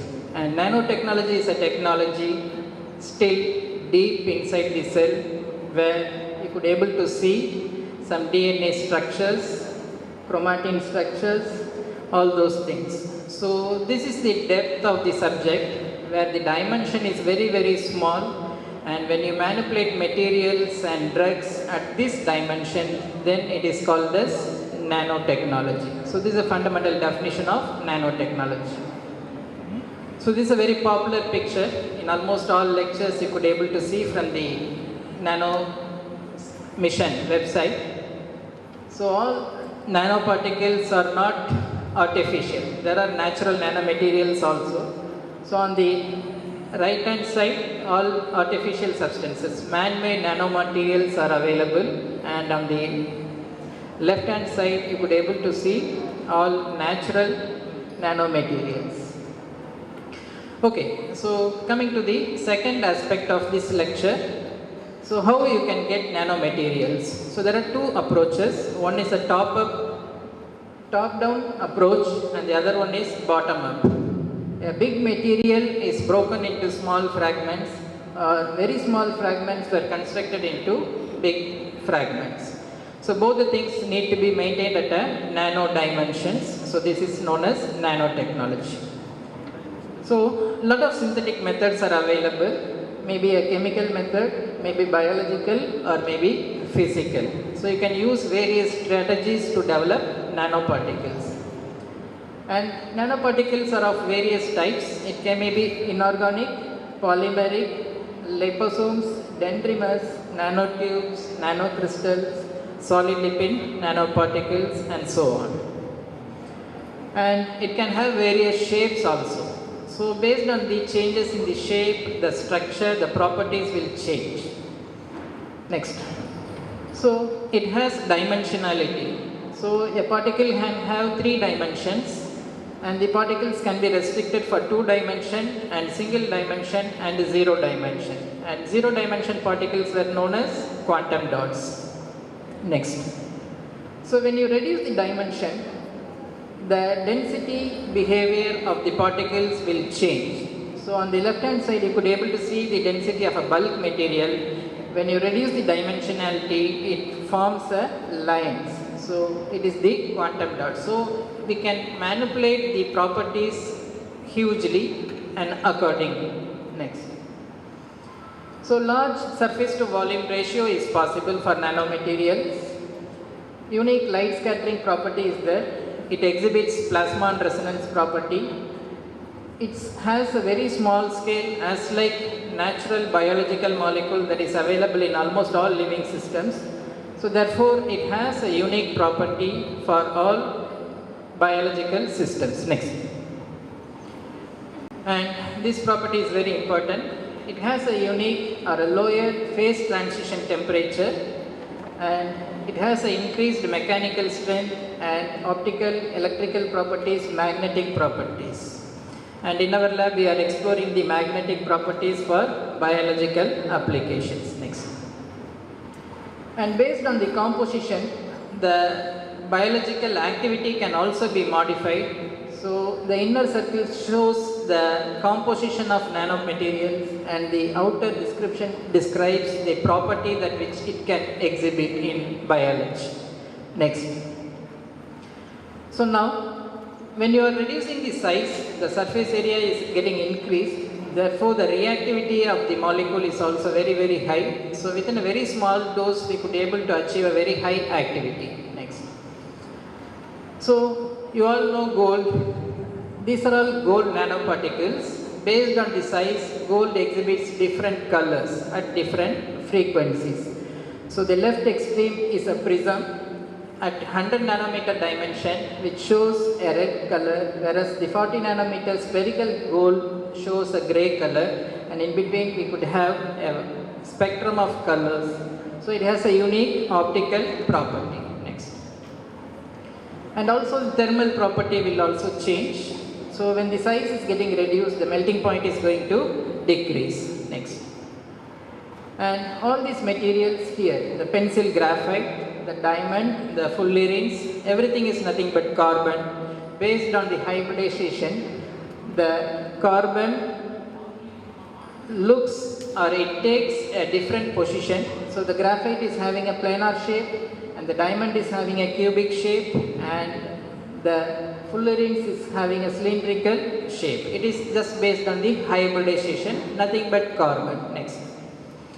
So here, the hybridization again, the pattern changes that exhibit a zigzag pattern, which are nothing but metals. And if it is semi-metal, it assumes a chiral plan hybridization. And if it is having an armchair kind of thing, then it is semiconductors. Most of the nanomaterials used in electronics will be like this. Next. So it is having a huge application in catalysis, chemical catalysis. So with a very small amount of nanocatalyst, we could gain more amount of yield. Next. So like this, nanotechnology is having huge applications in our day-to-day life. So coming to our theme of the conference, drug delivery and its contribution from nanotechnology. So we all know conventional dosage forms, tablets, capsule, syrup, solution, which has its own advantages and disadvantages. Next.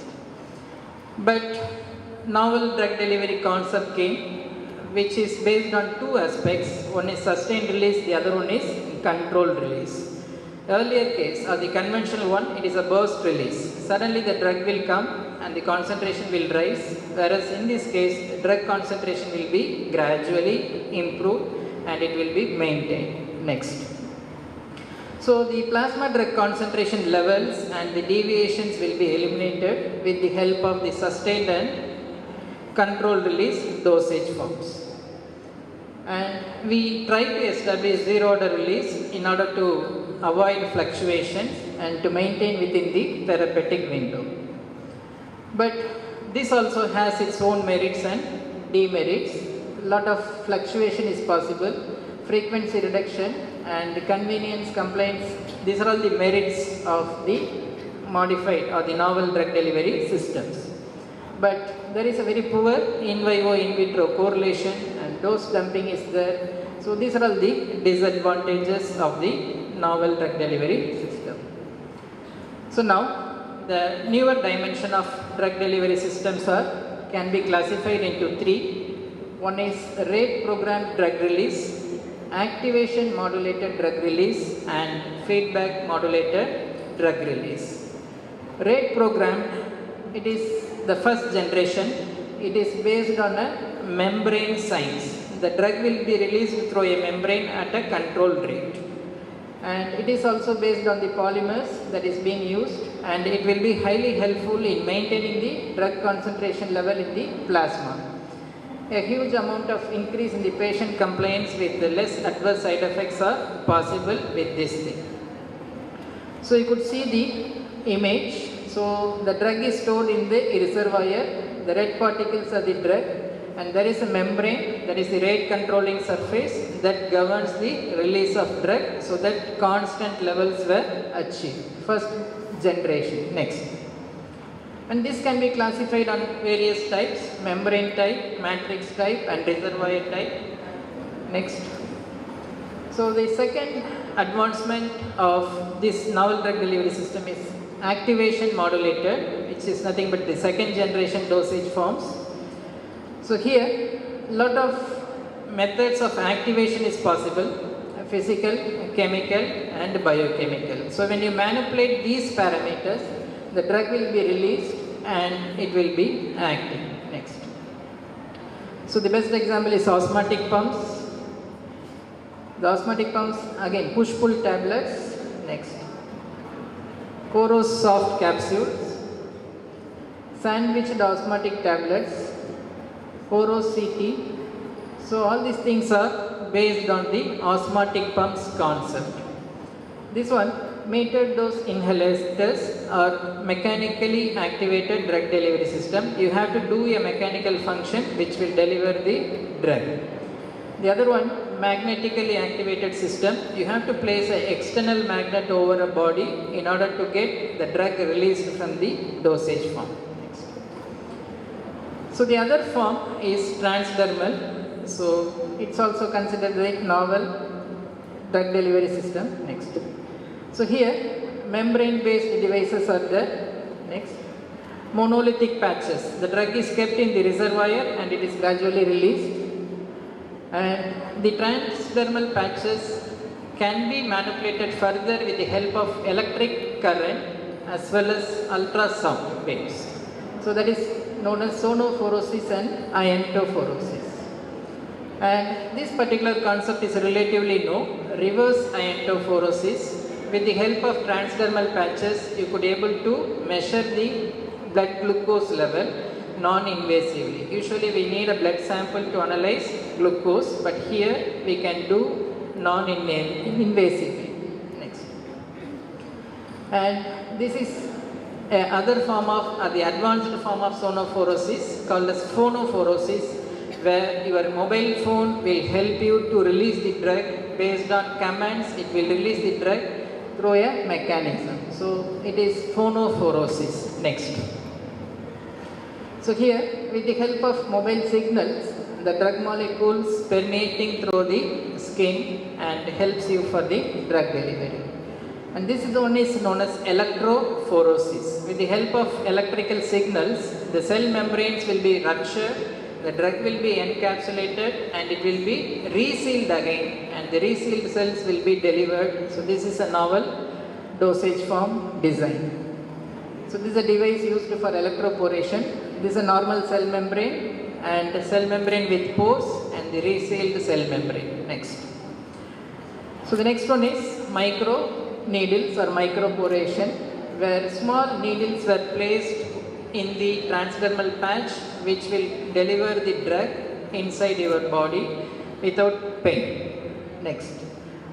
And again, these are pain-free injections, needleless injections. With the help of pressure, the drug will be delivered into your skin. And we have a project from UGC for developing tattoos in the form of cartoons, and these tattoos will have medicines incorporated with it, especially for small kids and babies. They will be having a fascination towards placing cartoons as a tattoos over the skin, which will deliver the anti-emetic medications to them, so in the non-conventional way. So medicated tattoos. Next. So other systems are also like that, like pH enzyme, hydrolysis and hydration. Coming to the third generation, so that is feedback regulated drug release. So here, if you look into the picture, there will be a sensor that will be response for the changes in the biochemicals or biomolecules as well as the energy associated with the system. And this sensor actuates the drug delivery system to release the drug as and when required automatically. You need not control or you need not govern or you need not indicate the release of drug based on on-off switch. Automatically it will do. Next. So here, let us come into the role of nanotechnology. There are a lot of drug delivery vehicles available based on the advancement of nanotechnology. Many things are there. Next. And these carriers can be targeted by two mechanisms, through actively targeting moieties as well as passively targeting moieties. And now it is our aim to develop a smart drug delivery system with the help of advancements in nanotechnology by integration of all the knowledge whatever we have gathered from conventional and novel drug delivery systems, so that we can have a targeted pharmacological action and precise pharmacology for an individual, so that it is known as precision medicine or personalized medicine. Next. So the first example under this category is bioerosion. So here the polymer and drug will be there. So gradually the polymer will be eroded by your body and it will release the drug. So that is bioerosion or bioresponsive drug delivery system. Next. So if you compare, so the first conventional drug delivery will have a constant or up and down, and the second case it will be a up and down again based on on-off mechanism, and the third one is feedback regulated. As and when required, it automatically controls your body, so therefore it is highly preferable. Next. So now we all know excipients are very essential for developing dosage forms. Excipients need to be inert. So that was the one that we were learned from our books. But now the inert excipients were modified into bioactive or biodegradable excipients. Now it is biomimetic excipients. So there are advancements in the excipients also with the help of nanotechnology. So our aim is to develop a smart drug delivery system using nanotechnology with the help of advanced excipients that is available as a product of nanotechnology. Next. So now the biomimetic excipients has wonderful properties that it is much more similar to our body, and it can be modulated and many molecules can be coupled. So it is a very good excipient. So now we are going to develop smart drug delivery system or stimuli responsive drug delivery system, otherwise known as intelligent drug delivery system, with the help of nanosensors, with the help of nanoactivators, with the help of other physicochemical and biological activators, and which could be easily reversible, so that it possesses huge advantages when compared with conventional and novel drug delivery system. So a lot of stimuli can be used for this system also, and lot of stimulus from various ends, physical, chemical and biological, is also possible to release the drug from such smart systems. Next. So two major concepts are here. I am trying to explain for the development of stimuli responsive drug delivery system. So these are phase transitions that happens within the same molecule, and the other one, next slide. These are phase transitions which happens as an environment, not within a single molecule, as a group of molecules, as a collection of molecules. Next. So this is the other concept for developing stimuli responsive systems, that is molecular imprinting. Just have a cast and try to make a dye of your materials over there. So you will be having a mimicked substance that is known as imprinted material, molecular imprinting technology for smart drug delivery system. Next. So coming to the phase transition concept again. So you all know that in physical chemistry we might have studied. So liquid to gas, solid to liquid, all these phase transitions were governed by phase law. So nanotechnology also utilizes the same concept here. And based on the triple point, critical temperature, critical pressure, we could able to manipulate the behavior of nanomaterials in the biological environment, and we can able to develop a very good, smart or intelligent drug delivery system. And these transitions can be of multiple orders. When you adopt chemical kinetics, it can be a first order reactions or first order transitions or second order transitions. So this is the first example, a polymer threading a membrane by which a drug can be delivered from one place to other place. So I am just showing an image for the concept because you can understand easily. The second concept is helix to random. On the left hand side you could be able to see a polymer in the helical form, but here it will be in the random form. So it is all based on the presence of calcium ion or the release of addition or release of calcium ions. Next. So here absorption is a surface phenomena. So absorption of an isolated polymer over a membrane in presence of or varying heat is the concept absorption of an isolated polymer. And this is equilibrium polymerization. Polymer chemistry is a big science where the molecules can be arranged as per our preference. So here it is arranged in an equilibrium condition and it is then crystallized. So you could able to see a bead-like structure with regular composition of materials organized in a definite fashion. And in the other case, collapse phase transition, the molecule will get collapsed and then it takes peculiar shapes randomly. Next. We all know crystals. Crystals are solid in nature, but there is a transformation that happens between the solid and liquid. So when liquid was cooled, it becomes solid. But in between, there are three different phases. So that is known as a liquid crystal. Can be classified into nematic, sematic, and columnar. So these are nothing but nanotechnology, and we utilize this particular property of liquid crystals to deliver drug, and this is based on liquid or plastic crystals concept. And this is a solution to gel transformation. So all these things where comes under the phase transition concept. Next. So this one is again crystallization, liquid to solid. Coming to the liquid-liquid transition, you could able to see there are a lot of behavioral change when a gas is converted to liquid and the liquid one is converted to liquid 2. So these transitions or these variations were utilized for drug delivery application. Next. So here block copolymers, you could able to see three different organizations, equally 50-50 ratio, and in organized fashion 3-1, 3-2, 2-3 like that.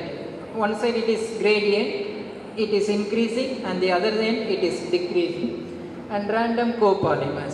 So these are all construction of polymers for drug delivery application. Next. So this is molecular imprinting, I just told you. So the words were arranged in a random fashion, but it can be organized in a same way. This is molecular imprinting. Next. So now let us come into the theme of the conference, that is novel nanotechnology based drug delivery system. Here you can add a word intelligent drug delivery system because it is so intelligent that it will work on its own.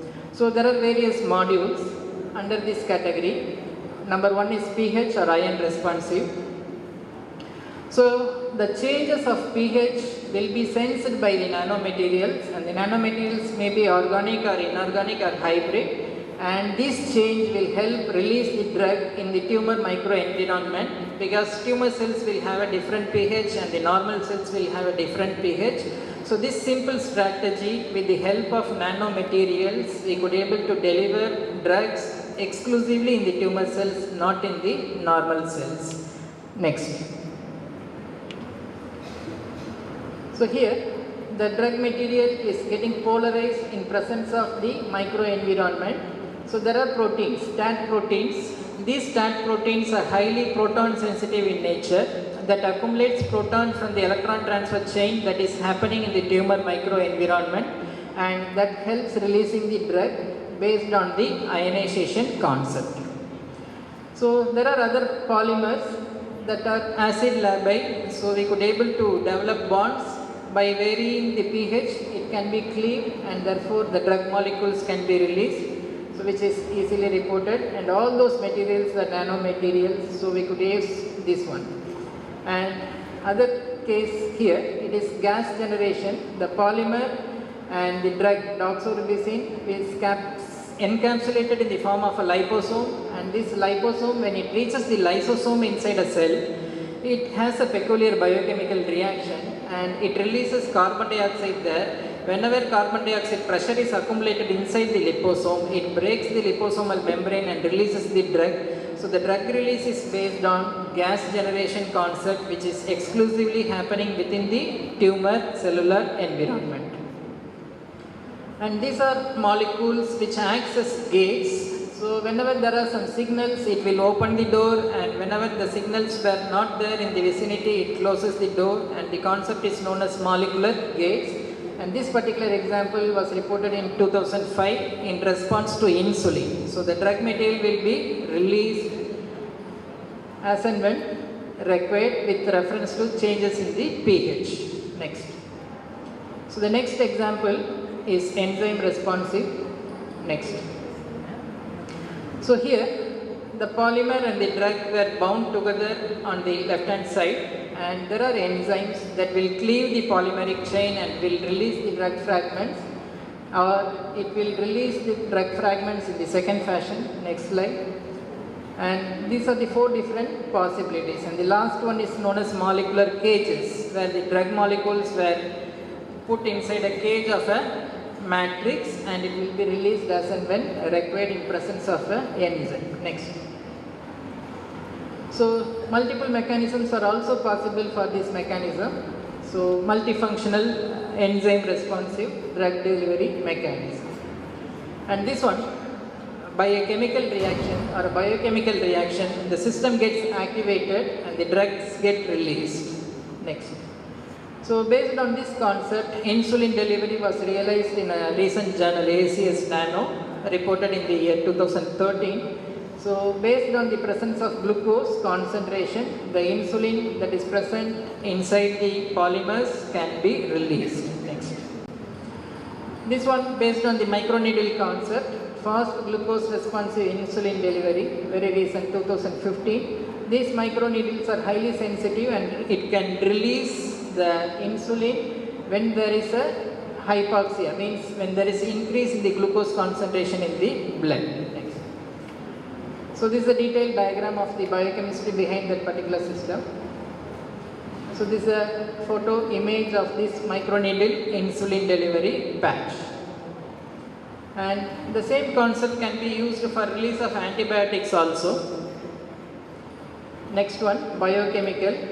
So biochemical in the sense it utilizes the energy molecule ATP. So when there are deviations in the yield of ATP molecules by metabolic processes that will try to activate the system and release the drug, and this is based on a ATP aptamer complex. Next. So this antibiotic release is very smartly designed here. So whenever we are getting infection, these infectious pathogens will release toxins in our body. Whenever the toxin concentration elevates, this system automatically releases the antibiotics in order to compensate the growth of pathogens within our body, so that naturally we can control our infections. Next. It is toxin mediated drug delivery to your brain. Usually brain is in a not reachable area for the conventional dosage forms, but this concept helps to deliver drug within the brain also. Next. So this was proven in animal models. Next. Next. So this is a molecule, glutathione amino acid, and this concentration is manipulated in our body biochemically for the drug delivery system to release drug molecules, and the doxorubicin drug is released based on the amount of glutathione present, and it releases molecule which was cellularly internalized through a process of endocytosis. Next. Next. So coming to the next category, temperature responsive system. So when you change the temperature, the phase transition occurs in the nanopolymers, which helps to release the drug molecule in the system. So the lower critical solution temperature and upper critical solution temperature was determined for a set of given composition or polymer, and based on this curve, they could be able to design a drug delivery system. So you can manipulate or correlate with your body temperature for the release of drug. Next. So this is a temperature responsive polymer that releases drug. So 37 degree, it releases very less amount of drug, but in case of 41 to 41 degrees, it releases huge amount of drug. Small variation causes major deviation in the drug delivery. Next. A similar concept. So this is a thermosensitive polymer, NIPM, and combined with doxorubicin drug. So the same concept is utilized here also for drug delivery to cancer. Next. So this is ultrasound triggered drug delivery. So where your drug in matrix, when it responds to an externally applied ultrasound, it releases drug, and this is utilized for drug delivery application. So here ultrasound triggered needleless insulin delivery is also a concept recently reported. Next, light responsive system. So no other gadgets, only light. Maybe the sunlight, maybe the near IR, maybe the UV light can be utilized in appropriate frequency that induces photochemical reactions and also releases the drug within inside your body. Next. So this is based on near IR light. Next. So at frequency of 800 nanometer, it releases the drug, and the chemistry behind this particular concept is Wolff rearrangement, a popular chemistry. Next. So there is a photocleavage reaction which causes the carrier to disrupt and releases the drug molecule. Next. So here light induced heating, photo induced heating based on near IR light. So this other concept is similar. Next. So when you apply an external magnetic field, magnetic nanoparticles are normally nanoparticles have their own magnetic properties, and when you align these magnetic properties, there are a lot of fascinating reactions that happening there, hyperthermia. So that is utilized for specifically destructing the cancer cells. So this is one such thing known as magnetic hyperthermia. Hyper means high, thermia means temperature. With the help of externally applied magnetic field, you are elevating the temperature. Next. So here also you could able to manipulate with the help of electromotive force. The magnetizing property will modify and also releases the drug. So this is one of the very recent report, and now it is successful also. They have developed an ocular implant, and the ocular implant contains drug formulation in the form of reservoir. When you bring a magnet close to your eye, it attracts the drug from the reservoir and it specifically delivers in the optical area. Usually the bioavailability in ophthalmic dosage forms is very less, 0.05%. But this system is able to achieve more than 60% of drug delivered internal to your eye, because usually drug will be washed away by tears and other glandular secretions. So but this concept, with the help of magnetic membrane, the drug could be delivered inside the eye and bioavailability can be very well increased. Next. And lot of magnetic mediated clinical uses are there. So that is all again based on nanotechnology. Next. So this is our lab specialty. We use nanomaterials and magnetic materials together with the drug materials to incorporate magnetic property in the dosage form, and we manipulate the drug release with the help of external magnet and the magnetic field intensity. Next. The last one is electrical field responsive. Next. So here, when you apply electric voltage, the drug will be released from the dosage form. So minus 0.8 volts to 10 minutes of electrical application will release drug from this system.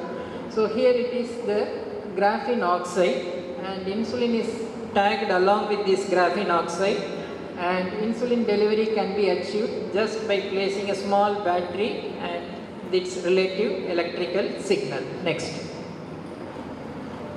A similar concept, but here the voltage, and it is for the delivery of macromolecules protein, and 1.5 volts is utilized. Next. So now you can have a crosstalk against various stimuli. You can use temperature, light, pH, chemistry, everything put together in a form, and you can develop your own smart drug delivery system. So we can develop a dual responsive system, daylight like that, electrical as well as magnetic, temperature versus pH like that, dual responsive system. 2 drugs can be released in 2 different fashions simultaneously. Next, multiple responsive systems can also be developed so that we can block, because cancer is highly heterogeneous, it will grow in other forms, other fashions. So in order to block or treat cancer completely, these kind of multifunctional therapeutic agents are highly essential, multi-responsive system. So if you have everything put together, ultrasound, heat, electricity, magnetic field, light, then you are sure that you can control or kill your cancer cells, by which you can conquer cancer. This is the concept. Next. So a lot of multifunctional systems were being developed and reported in science. So as per my topic, so these are all the things, whatever we have reported, we are seeing just now. So nanotechnology today is considered as the 5th technology revolution that has an economic volume of more than $1 trillion industry. And most of the nano products are at the research level, though we are using many products directly or indirectly, but still we are expecting huge number of nanotechnology based products in the near future. And the compounded annual growth is 17%, which is very, very high. So if you catch hold nanotechnology, definitely you can elevate your position in the research as well as in your career. And in the 2017, the market size is 7.2 billion in US alone, but it is expected to be around 25 billions in the forthcoming years, 2025. And 40% of products in US is somehow related to nanotechnology. So therefore, nanotechnology is there in our life, in our everyday aspects. You cannot remove nanotechnology from your life. Next. So the last part of my talk, where it will be in the future. So these are few examples just about to come. This will be published in January 2023. The topic says all the macromolecule delivery issues can be overcome. So you can have a wonderful drug delivery strategies based on nanotechnology. And there are a lot of platforms based on nanotechnology for drug delivery applications. So this is also reported in 2023. Expected paper shortly. Next. So we all know that robots are having a lot of application. So we are realizing the nanorobots for clinical application, and this paper is coming in February 23 next year. Another 2 months is there, but pre-publication says all micro and nanorobots were delivering drugs precisely to the specified location. Now it is realized. So very soon we can expect some products from nano engineering utilizing the biohybrid nano robots. Next. So this is a wonderful paper. White blood cells we all know. So red blood cells you all know. Platelets you know. They are all the cellular components of blood. So this is an artificial cell. With the help of nanotechnology, we take constituents from platelets. We take some amount of cellular fragments from WBC and from RBC, we assemble our own cell and we entrap our own drug material there, and we are releasing the drugs in the required place. So this is the construction of artificial cells that is called as camouflage cells. From RBC, platelets, WBC, everything, fragments were collected and new cells were organized and drugs were loaded inside, and it is focused for delivery. Very recent paper. Next. So this concept probably you all know, CRISPR-Cas. So this high-end technology for gene editing prevailing as on date, and this gene editing technology is coming into nanomedicine and synthetic biology to have genetically modified nano products. So which is expected to have lot of therapeutic benefits especially personalized medicine and gene therapy of cancer. Next. So here we can screen which drug is going to be the best drug for an individual patient or an individual cancer. So nano screening systems is available nowadays, and it is also reported for the year 2023. It's upcoming research. Next. I like this concept very much. We all know many imaging for diagnosis. So the ultimate imaging system what we experience in India is MRI. So this is an advanced concept, more advanced concept, which utilizes NIR and tetrahertz radiation. So this is possible because of nanotechnology. Next. So here the NIR beam and tetrahertz radiation is combined together and utilized for diagnosis of diseases, and based on the concept means MRI is also coupled here. So based on the multifunctional aspects, the image is very precise and highly useful for diagnosis. Precise diagnosis is possible, and tissue contrast is more, and nanoparticles were used as a contrast agent here, gold nanoparticles. So therefore it utilizes nanotechnology, and in future instead of MRI, this tetrahertz imaging will be the future. Next. So these are the model images with the animal system. Next. So you all know printing, color printing, black and white printing. So 3D printing is a concept. Here and there it is available. And the advanced version of 3D printing is 3D bioprinting. And now they have reported printing of an eye. So you can develop your own eye based on the cell cultures, and the cells were utilized as toners, nothing but inks. And these cartridges can assemble cells in appropriate layers and can develop your own organ. So tissue regeneration, organ manufacturing is possible with the help of 3D bioprinting. This is one of the very important aspect of nanotechnology. Next. So we all know 3D. This is 5D. So here all 5 different aspects of personalized medicine is coming in order to have organ regeneration. Similar to 3D organ regeneration, 5D personalized nanomedicine is also reported just 2 years ago, 2020 itself, but still they are under trials, but the results are highly promising. Next.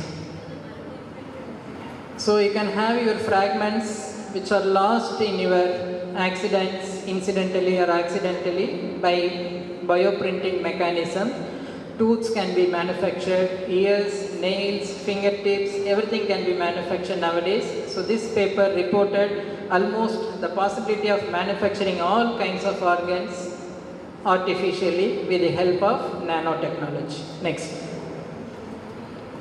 So this one, we are realizing the digital revolution. So when a nano revolution combines with the digital revolution, what can be the application and what can be the potential? So here the computational knowledge is utilized along with nanotechnology for developing or designing a drug delivery carrier that is suitable for a specific tumor. Specific tumor in the sense tumors are highly heterogeneous. So they require specialized features in order to deliver the drug accordingly. You cannot have a universal shot for all. A shot will not fit everybody.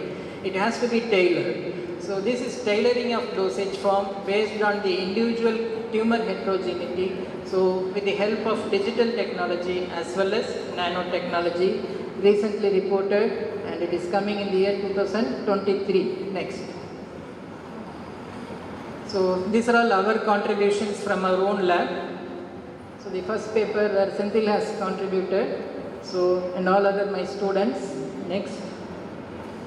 And for nanotechnology, there were many funding from my lab. So I acknowledge all the grantee organizations for making me eligible to stand before you to deliver some of my knowledge. Next. So the last aspect I am trying to conclude now. So in the next 5 years, you will be realizing brain implants, you will be having organ regeneration. Next. And in the next 10 years, you will be having a lot of battery. Nowadays also we are having wireless chargeable battery, magnetic charging battery. So when you enter a room, automatically it is expected to charge your mobile phone battery. So the entire environment is going to support the energy storage in your energy devices. So there is a by generating magnetic field within an environment, we are wirelessly we can capture energy. So this technology is underway, and your smartphones is going to tell you are going to get this disease tomorrow. So it is artificial prediction, and these are all reported disease detections. Next. And by next 15 years, there will be telepathy, means wireless communication between the biological subjects with the help of nanotechnology and renewables. And this organ regeneration will help eliminating the disease from the entire society or the entire globe. Next. And at last, there will be a sustainable form of energy resource will be there with the help of nanotechnology, with more energy resourcing from the natural or non-renewable resources. And 3D printers will be a common device after 20 years for every clinical applications. Even it is going to prescribe your drug, it will print your drug and it will deliver as per the report. It will print your organ and it will deliver your organs. So something huge is expected out of 3D printing by 20 years. Next.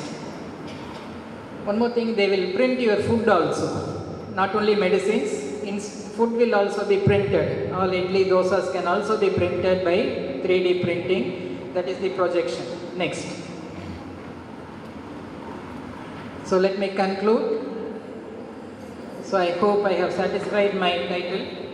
So I have given the fundamentals. I have shown you the real life situations of nano applications in medicine and the future projections of nanotechnology in medicine. I am happy to answer if there are something that I can answer.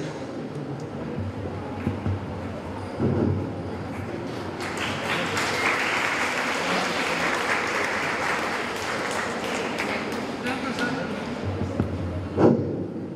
Thank you very much, sir, for your valuable session about nanotechnology fundamental. And I hope all the participants you have learned a lot of information about basic fundamental in drug delivery system of nanotechnology and classification of the nanotechnology in drug delivery systems.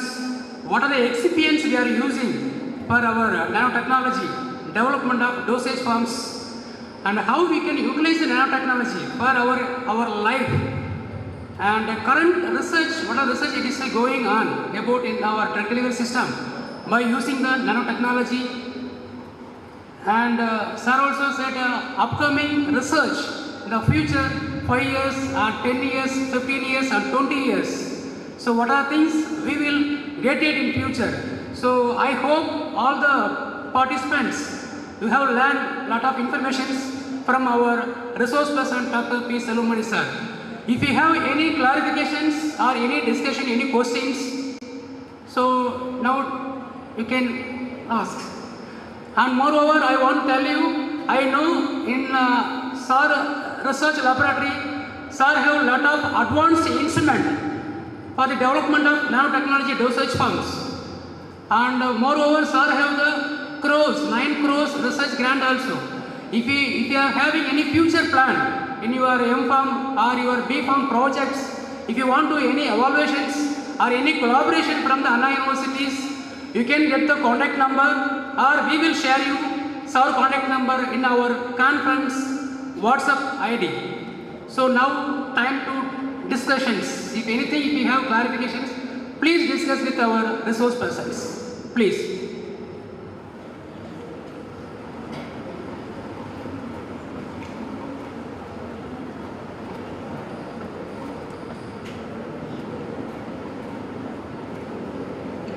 Yes.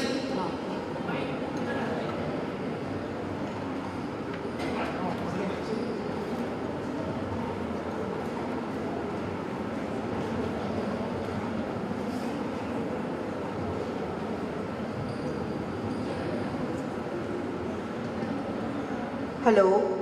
It was a very informative session, very vast, and you have told a lot of things. So my question to you is, you said about insulin patches. So is it that you have to keep one patch and it will work the whole day, or it works only for a few hours? It works for 7 days, madam. 7 days? 7 days. Weekly once you need to apply a new patch kind of thing as per the report. So it will work for 7 days. Is it? No, it's not available here, madam. It's not been It's manufactured? not available. We have devices, so insulin micro pumps are available, but these patches are still not approved. It is a concept.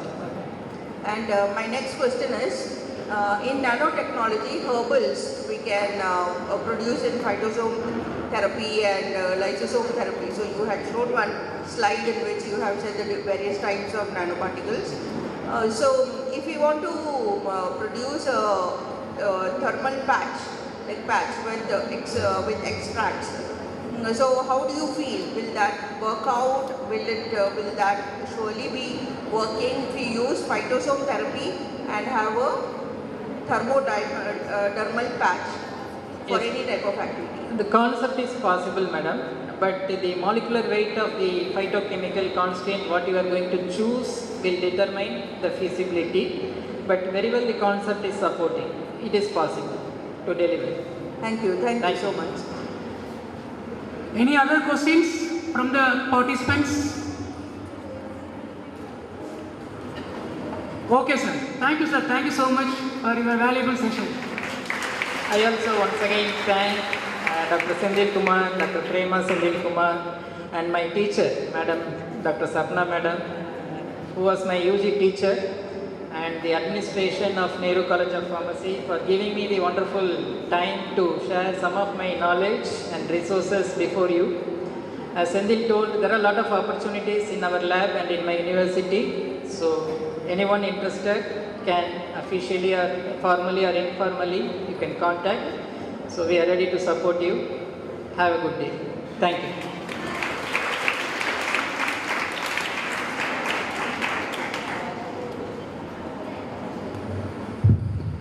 Thank you, sir. Next, I invite our respected principal, Dr. D. Vijay Kumar, to felicitate Professor Dr. P. Selvamani.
Next, I invite Dr. D. Vijay Kumar, Principal and CP, to felicitate Dr. C. Sendil Kumar for chairing the resource person. I invite Dr. C. Senthil Kumar for receiving this honor.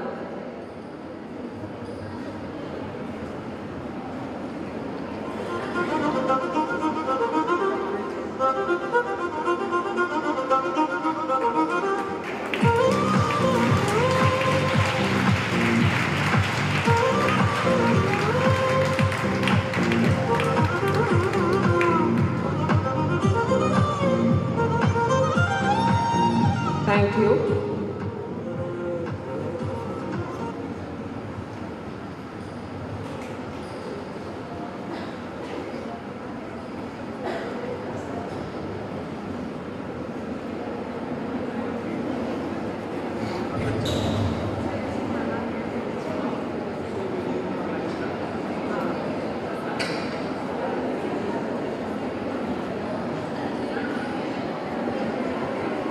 The lunch is arranged at Nala first floor canteen.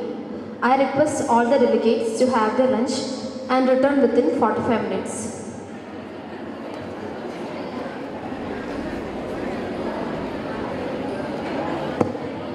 The lunch is arranged at Nala canteen first floor. I request all the delegates to have their lunch and return within 45 minutes.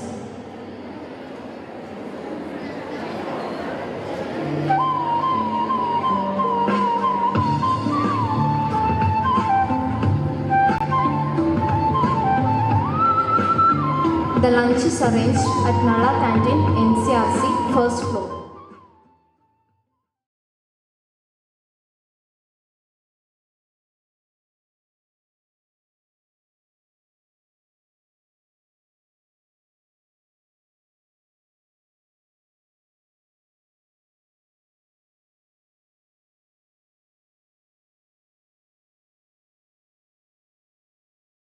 Unless otherwise you are not taking any message to home after attending a conference, there will not be any use of attending such conferences. So please be silent, be listening to the speaker, and take away some results and lights or some messages from the chairman, from the speaker to your institution, and kindly ignite your research in your institutions. So with these few words, I am introducing our today's speaker, Dr. Srinivas Muttalik. Dr. Srinivas Muttalik is working as a professor and head of Pharmaceutics Department, Manipal College of Pharmaceutical Sciences, Manipal. He completed his PhD in 2004 from Manipal Academy of Higher Education and 3-year postdoctorate fellowship at University of Queensland, Australia. He was a visiting researcher at A-Star Institute, Singapore up to 2016. Dr. Muttalik, having an immense collection of publications, that is nearly 200 papers, has been published in reputed journals, and also 10 patents, and he having received several research funds from various funding agencies like DBT, DST, ICMR, AICT, SERB, BRIC, and BGST, and several pharmaceutical companies. He has presented his research finding in various national and international conferences, has received several awards like Dr. TMA Pai Gold Medal Award, Best Poster and Oral Presentation Awards, APTA Young Teacher Award, VGST Award for the Best Research Paper. It goes on like that. He is supervisor of several M.Pharm students, nearly 40 M.Pharm students he has been guided, and 115 PhD research scholars has been guided by Sir. He is a life member of various professional organizations. And Dr. Muttalik research interests include development of evaluation of novel drug delivery system and nanopharmaceuticals. With these few words, I welcome Dr. Muttalik for his presentation. Thank you.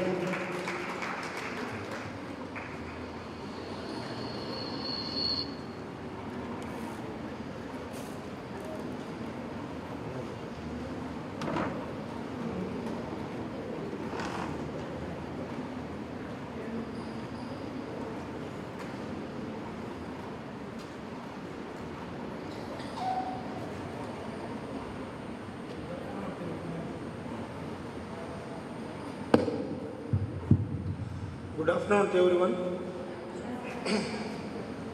Thank you, sir, for the nice introduction. The topic is skin delivery of drugs with nanotechnology intervention, overview and case studies. So this is the outline of the talk. Briefly, I will be telling about the different drug delivery systems, skin and transdermal drug delivery, nanocarriers which are used for skin delivery of drugs, case studies, and conclusion. So previously, the drug delivery systems, they were identified just as a means to introduce the drug into the patient's body, but because of lot of advantages nowadays, the concept is changing. Like lot of attention is given in the development of novel drug delivery systems to achieve various advantages, including targeted drug delivery systems.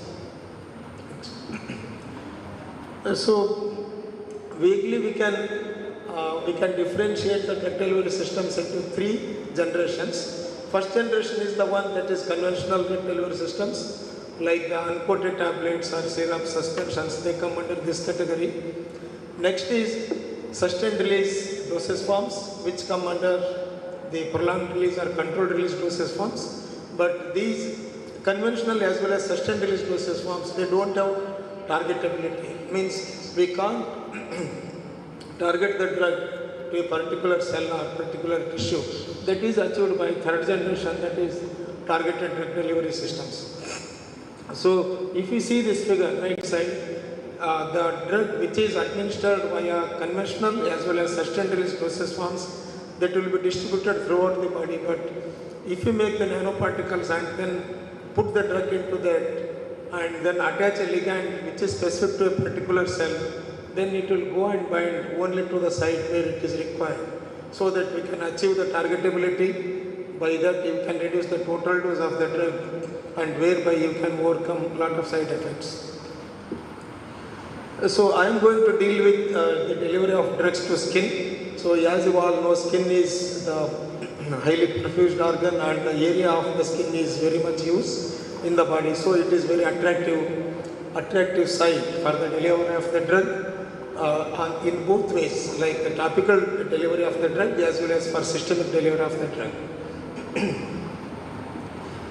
So whenever you apply the transdermal patch, initially it will, suppose anyway, as I already told, there are 2 possibilities. If you are just applying the gel or the ointment for the local use, then it is the topical. It need not go into the blood in the therapeutically effective concentration. Suppose if it is transdermal, then it has to reach the blood in the therapeutically effective concentration, and then it should show its effect. So when you apply the transdermal patch, first it will cross the skin and then it will go to blood, and from the blood it will be taken to the area where it is required, and then it will show its effect. For example, if you require the therapeutically effective concentration of the drug in the brain, but you will be applying the patch somewhere else on the chest, and from the chest the drug will be entering into the blood, and then it will be taken to brain. Next. But for the delivery of the drug into the blood through the skin, our stratum corneum is very, very strong layer. It will not generally allow the drugs to easily penetrate through this. So that is the major barrier. Stratum corneum is around 10 to 15 micron thick layer, and it is the uppermost layer of the epidermis. It is a highly ordered structure of stratum corneum makes it practically impermeable. So how can we breach the barrier? So for stratum corneum is very, very tough.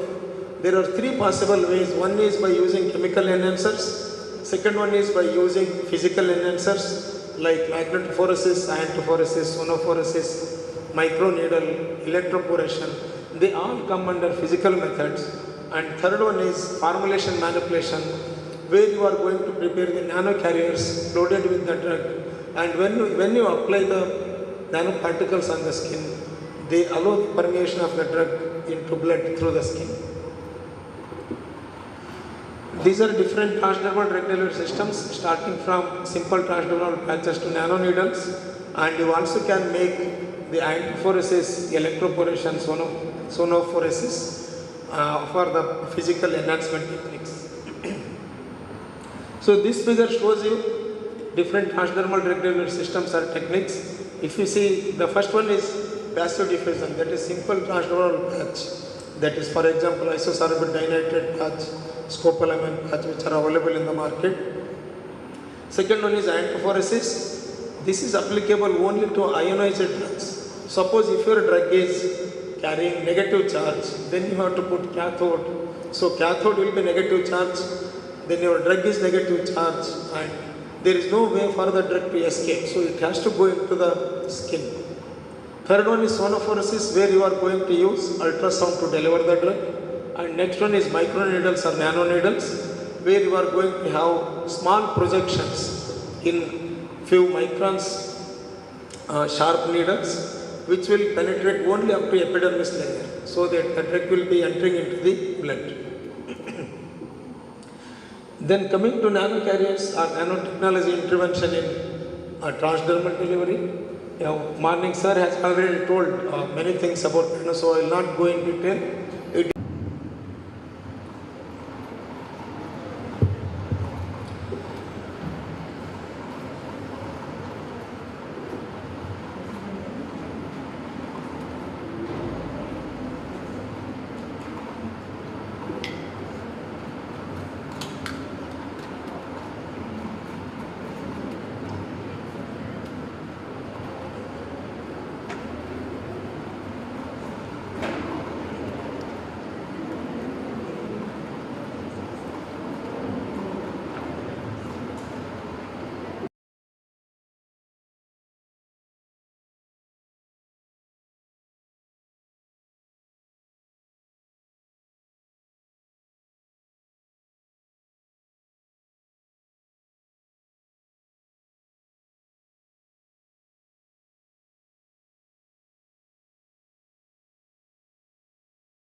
Nanocarriers of 100 nanometer size, but for pharmaceutical applications, we go up to 1000 nanometers. Next. So why nanotechnology is gaining a lot of importance in drug delivery? Because of these reasons. One is prolonged release, second one is improved solubility and stability. They circulate in the blood for longer period of time, and they have the ability to be captured within the tumor, and that is called as enhanced permeation and retention effect. Then we are going to achieve targeted drug delivery. So when you deliver the drug in a targeted manner to a particular cell or particular tissue, so that the total dose of the drug will be less. Then we are going to alter the pharmacokinetic parameters. Then because of the drug targeting, there will be less harmful side effects. So these are the nanocarriers with which we are working, that is dendrimers, liposomes, solid lipid nanoparticles, nanostructured lipid carriers, polymeric nanoparticles. So I'll just briefly tell few things about each carrier, and then I will explain our experience. So dendrimers, basically they are the artificial macromolecules. They are like polymers. Okay. But polymers are like the straight chain, but these dendrimers are having branched chain. It will be like a green, it will be like a tree-like structure. Okay, there will be monomer structure which are built around the core, and finally it becomes like a spherical molecule. So this is the structure of dendrimer. It is having a core mite at the center, and it is highly branched globular structured molecule. And when you build the monomers around the core, you are going to get the branching units, and those branching units are having the pockets in it. So these are the pockets.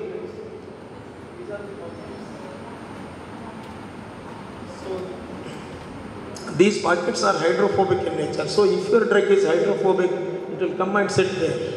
That is one thing. And those branching units are having closely packed surface groups. Those surface groups are having different charges and different groups like carboxylic acid, amine terminated, or it may be OH terminated, so that they will combine with the drug molecule and form the bond.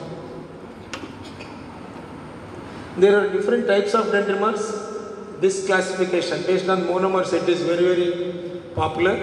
That is polypropylene imine dendrimer, ethylene imine dendrimer, polyallysin dendrimer, polyamide amine dendrimer, etc.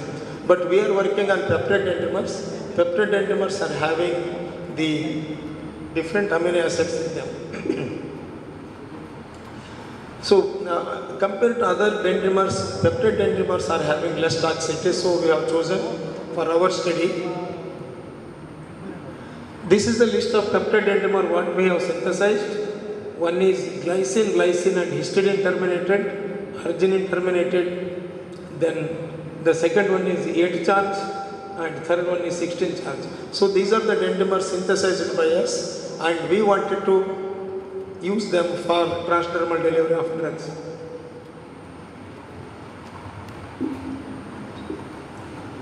So there was no HPLC method for that. This is the HPLC method what we developed. Next. And later we wanted to use these dendrimers for our study. So, but before that, before using any drug with dendrimers, we wanted to check what is the fate of these dendrimers, whether they will be permeating through skin or not. Because if they are entering into skin, then only they will be able to carry the drugs. So we conducted passive diffusion studies, iontophoresis studies, and sonophoresis studies for the dendrimers alone. So in iontophoresis, as you know, we are going to use very little current, like 0.38 milliamps per centimeter square. And when you apply very little current, then the drug will enter into the skin, because drug will be charged, your electrode will be charged, and hence it will carry the drug into the skin. So here our dendrimers are positive charge, so we use the anode to deliver the dendrimers into the skin. So this is how the dendrimers penetrated. In 6 hours passive diffusion study, there was no dendrimer found in the receptor compartment. But when we did up to 24 hours, little dendrimer was found in the receptor compartment. But that too we determined only with mass spec.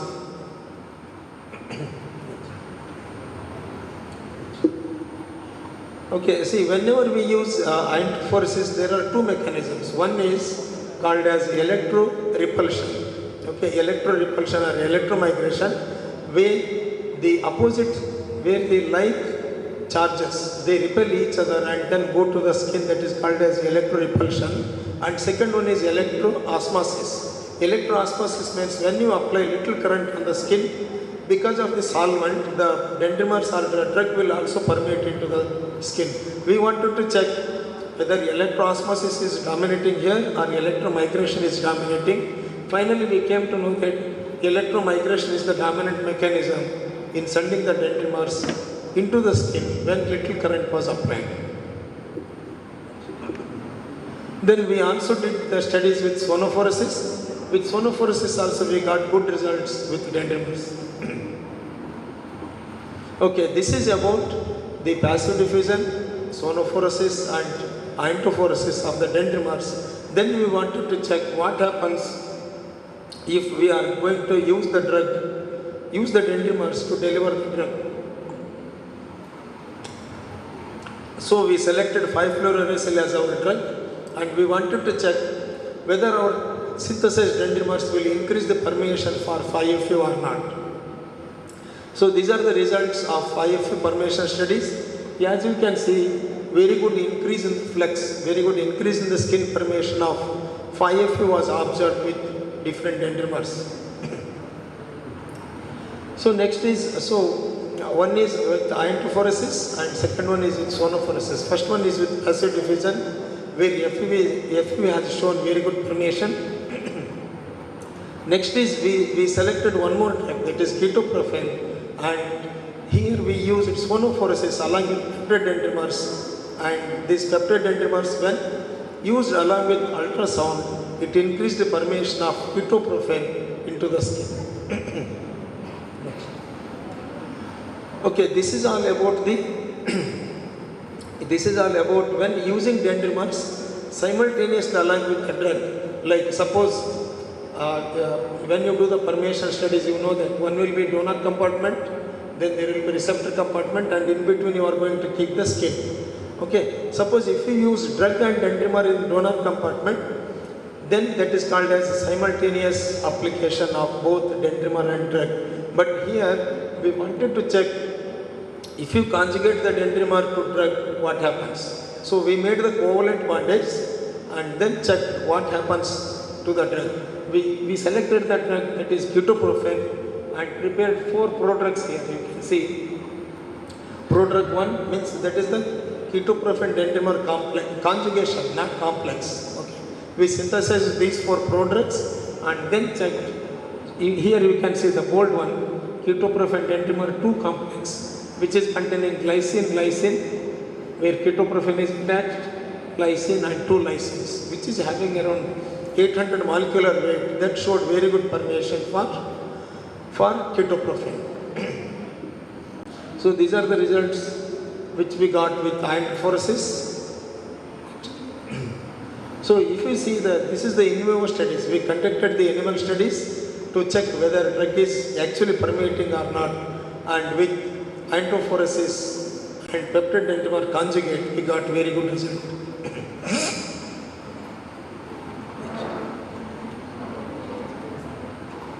Next. Okay, this is all about our experience with dendrimers alone. Okay, I think you already have come across with the word liposome, isn't it? So liposomes are phospholipid vesicles. When you put phospholipids, instantaneously they form the spherical vesicles. When they form spherical vesicles, water will be captured at the center and the lipidic bilayer will be present at the periphery. Okay, so we wanted to use liposome and peptide dendrimer both in one system. So for that we selected asenapine maleate as drug. So this is the approach. If you see here, as such asenapine maleate is having low permeation, so we wanted to check. We constructed the liposomes.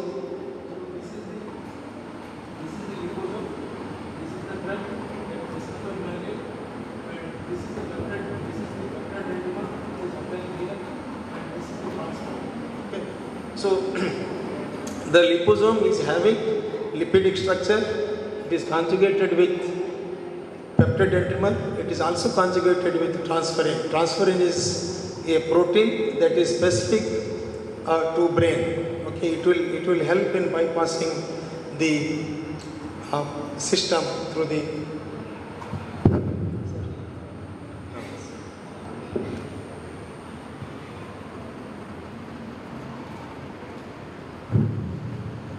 So this is the system. This is the liposome. Drug is present here. It is the transferrin. Transferrin helps in permeation of BBB, blood-brain barrier, and then so that the more drug will go to brain, because asenapine maleate is antipsychotic drug and hence it should reach more in concentration to brain. This is the structure of liposomes. And size is less than 100 nanometers, and we synthesized 5 different liposomes containing plain liposomes attached with peptide dendrimer, transferrin loaded with the drug. So in all systems, whatever we developed, we got very good permeation of the drug through the skin, and then we wanted to check where these liposomes are going into the skin. So we did confocal laser scanning microscope. That is nothing but when you attach your nanocarriers using the fluorescent probe, then you can find out where it is going in the body or where it is going in the skin. So here if you see, the first one is only fluorescent tag, and this is the liposome, and this is also liposome. By this you can make out it is going more depth into the, more deeper into the skin. Up to 300 micron thickness, it is going into the skin. So this is with sonophoresis. When we mixed sonophoresis and peptide dendrimer in liposome, then we got further better results. You can make out here more drug is present in the skin and it is able to penetrate more into the skin. See, in pharmacokinetics also we have got almost equivalent results compared to oral delivery of xenophenolate.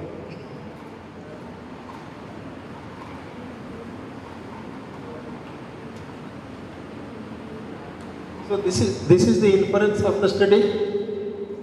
The toxicity studies revealed low toxicity and all the liposome showed synergistic formation enhancement, and PKPD studies indicated sustained action of formulations in vivo. So this study is typically combining liposomes and peptide dendrimers to have better results. Okay, then coming to, so first one is dendrimers, second one is combination of dendrimers and lipidic vesicles, that is liposomes, and third one is we are working on transferosomes, plain liposomes, SLNs and NLCs. So liposomes, as you already know, when you put phospholipids, they instantaneously form the spherical structure by capturing the aqueous core at the center. This is the aqueous core and this is the lipidic bilayer. If your drug is lipidic in nature, it will come and sit here. If it is drug is hydrophilic in nature, then it will come and sit here. So in one of the studies, we developed the EGCG and HL-loaded nanotransferosomes for synergistic UV radiation protection along with antioxidant and anti-aging effects. So this is the structure of liposome when examined in transmission electron microscope. Here you can easily make out the presence of lipidic bilayer in the periphery. So this is the permeation. In the permeation studies, the optimized transferosome showed better permeation compared to pure drug. So sunscreen creams containing non-transferosomes of EGCG and HA showed excellent SPF. SPF means sun protection factor, no skin toxicity, good in vivo antioxidant effect, high skin retention, and no in vivo skin inflammation of EGCG. Okay, this is about the transferosomes, and then we also prepared the polymeric nanoparticles for delivery of drugs through the skin. So we used basically polycaprolactone, polylactide co-glycolic acid, and some of the hybrid nanoparticles and some of the grafted polymeric nanoparticles. In one of the studies, we prepared the PLGA nanoparticles for sunscreen cream, and here sunscreen creams containing naringenin and morin nanoparticles, they SPF, no skin toxicity, good in vivo antioxidant effect, and high skin retention of the actives. Okay, this is all about the lipidic vesicles. So first one is I started with dendrimers, where we use peptide dendrimer, then liposomes, combination of liposomes and dendrimers. Then we also worked on lipidic nanocarriers for delivery of drugs through the skin. And recently we are working on one of the interesting topics, that is metal organic frameworks. Okay, these metal organic frameworks are porous nanostructures having metal as well as organic molecule in it.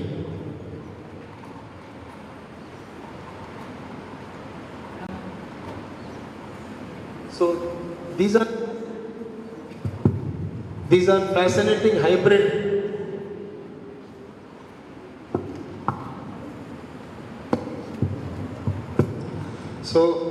These are fascinating hybrid porous 1D, 2D or 3D nanostructures formed by combination of a metal and organic compounds.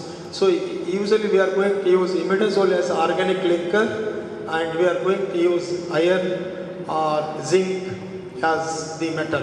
Okay, if we mix metal as well as organic linker, you are going to get the porous but very well structured of organic frameworks. They are popularly known as metal organic frameworks, and in transdermal delivery we are the first to use these MOF cavities. MOF means metal organic framework cavities permit the encapsulation of different drug molecules to allow drug release and optimal imaging. They are effective supply agents for imaging, chemotherapy, photothermal therapy and photodynamic therapy. So here we have used two drugs, 5-fluorouracil and sonidazole, and we developed this system for treating the skin cancer, that is basal cell carcinoma. These are applications of zinc-based MOFs. We can have bioimaging, biosensing, cancer therapy or drug delivery. This is how we synthesized 5FU, and 5FU loaded into ZIF means zinc imidazole framework. Okay, zinc, it has zinc imidazole which is present in the form of a porous structure. So this is how we prepared. We took zinc solution and then 2-methyl imidazole solution. When you add this, then after that we got the structure that is ZIF-8 MOF.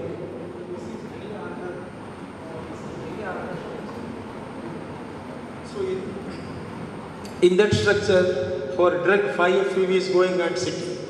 Okay. Then after that 5FU is loaded, and after that we are activating the MOF, and we will add one more drug into that. That is sonidazole. So sonidazole is present on the surface.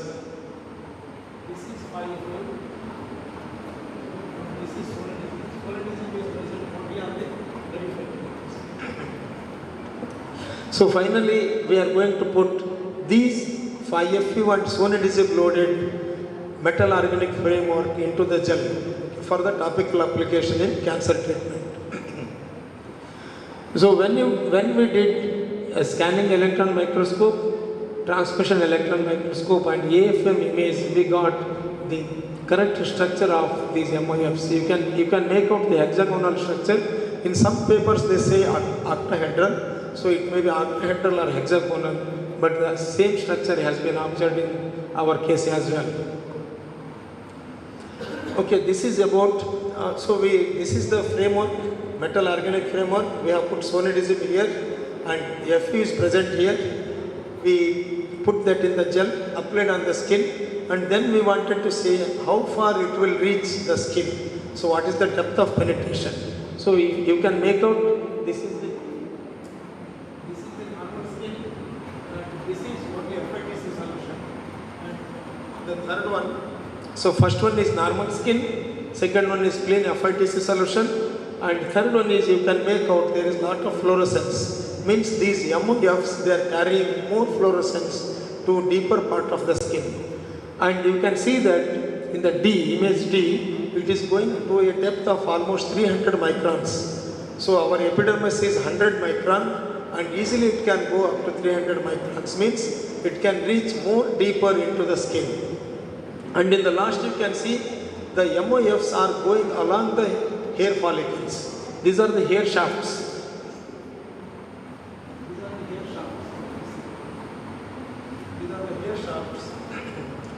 Those lines are the hair shafts, and you can see lot of fluorescence on the hair shaft. Means these MOFs are going along the side of hair follicles. If you are already familiar with the transdermal delivery, you can see that there are mainly two routes of penetration. One is transappendigeal route, where you are going to use hair follicles, and second one is transcellular routes, where the drug is penetrating through the cells. Okay, so here you can see that MOFs are penetrating into the skin through transappendiceal route or transfollicular route.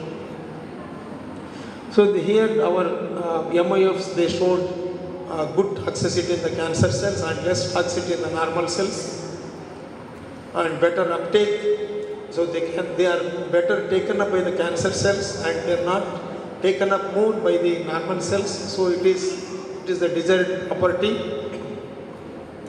Here you can see the first line is the skin, that is the rats. So first is the normal rat, and second one is skin cancer induced rat.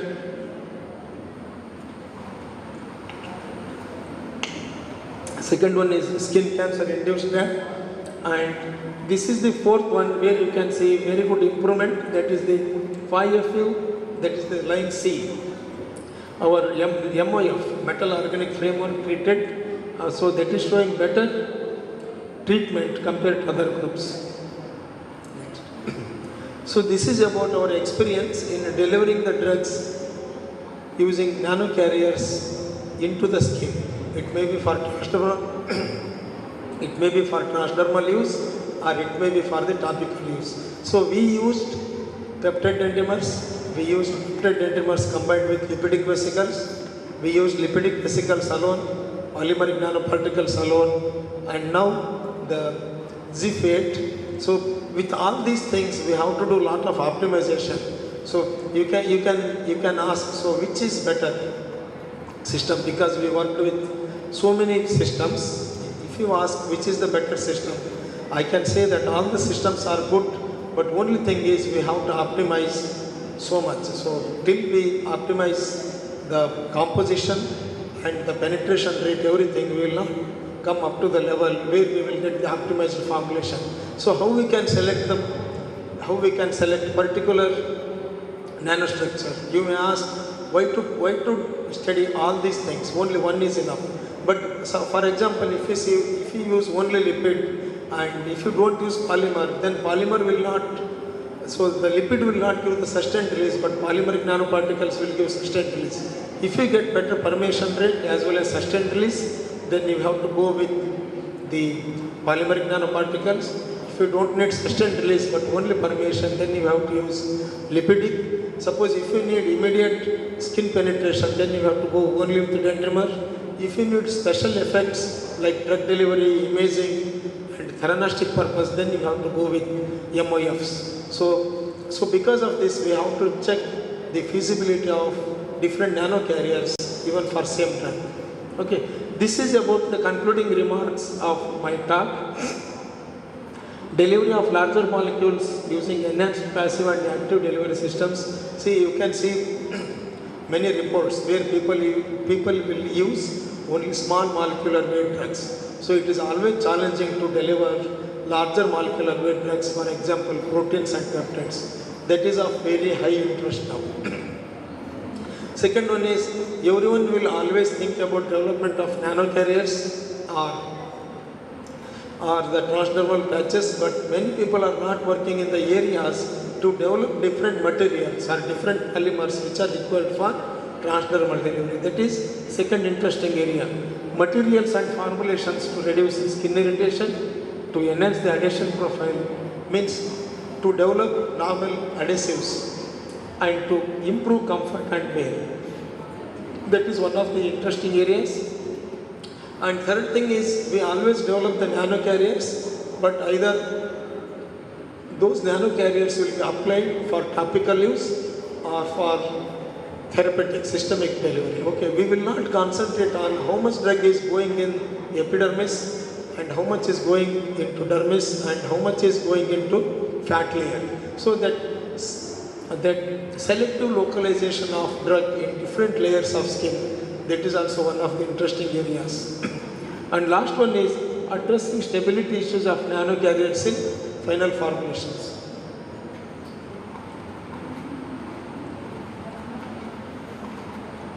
I see many times we prepare the nanocarriers and then either liposome or polymeric nanoparticles, and then we will put it in the gel base. We are not sure whether in the gel base or cream base, whether the nano carriers will retain their integrity or not, isn't it? If the lipids they are getting dissolved in the green base, then it is of no use. Okay, so we should address the stability issues of nano carriers in the base in which we are going to put them. So this is the acknowledging, as I acknowledge Principal Sir and Prema Madam and Senthil Sir for giving me the opportunity to present here my research findings, and I thank my research scholars, PhD students, PG students, and our university for giving the facilities, the funding agencies. Otherwise, if there is no funding, it is difficult to carry out research, and without collaboration, it is very difficult to do the research. They are all our collaborators who helped us in getting very good results. So with this I conclude. If there are any questions, I am happy to take them. And you can contact me through this email if you have any queries. I am always happy to answer by email. So this is my email.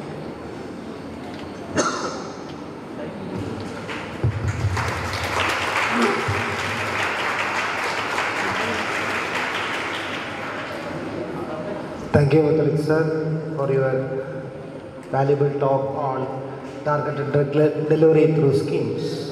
Sir was taken us into various areas of drug delivery through schemes like endromers, liposomes and endromers combination, and so on, ion-induced highway metal-induced transport system.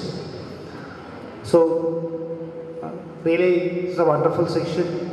Hope that the students or the staffs or the people who are working in the nano drug delivery system will be highly useful, maybe get motivated, maybe get spark in their brain to develop a targeted skin delivery system. And with all difficulties, sir having a throat infection, actually this program Sir wants to cancel because of his throat infection. With all difficulties, Sir delivered this wonderful talk. For this, we need a special applause to the sir. Now this section is open for questions. We can ask questions.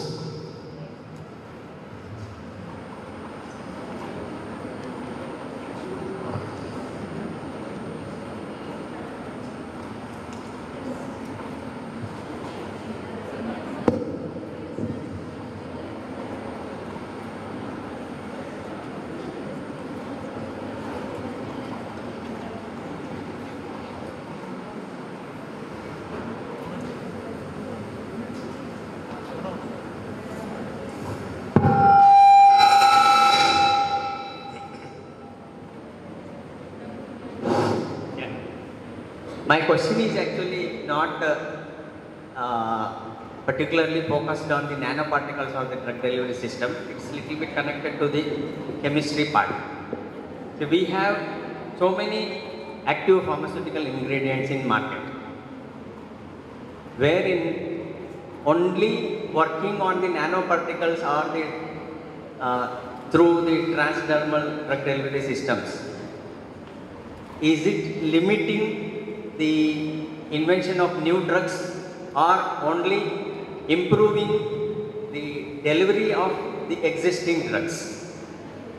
That's my question. Is it like it's limiting only to improve the delivery of the existing drugs, or do we need to have more active pharmaceutical ingredients? Which one would you focus, or which one is more important? Sir, actually both are different ends.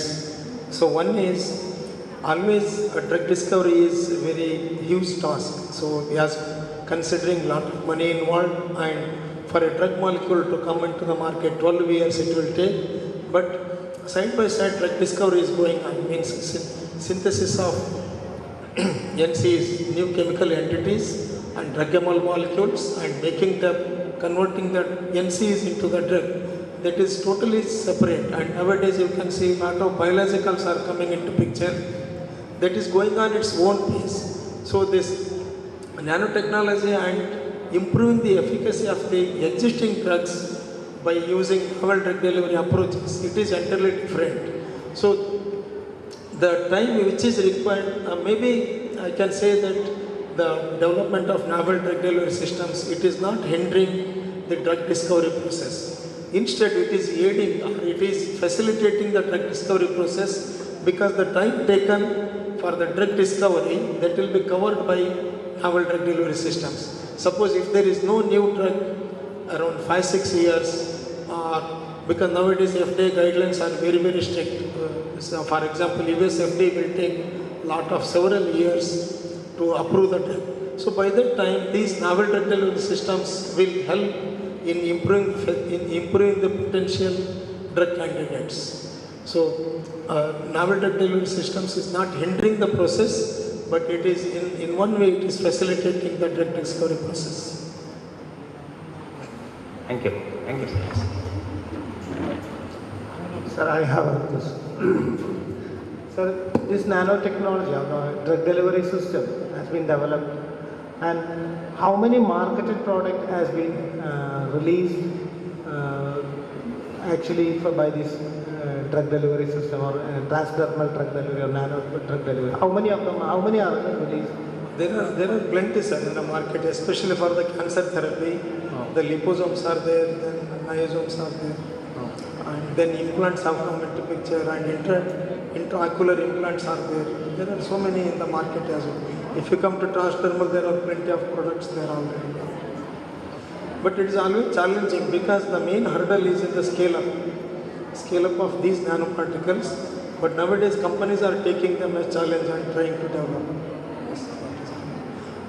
And it is becoming more popular in the areas which are not so much regulated, because if you see the cosmetics and nutraceuticals, the nanotechnology is coming in so much high area, because there are no so many regulations. If it is pharmaceutical product, then it is highly regulated area. So unless we show lack of toxicity and more efficacy, the FDA will not allow us to market the nanoparticles. But in case of cosmetics, you can see a lot of products are there in the market based on nano technology, nano cosmetics and nano nutraceuticals. There are plenty of products. Any other questions from the audience?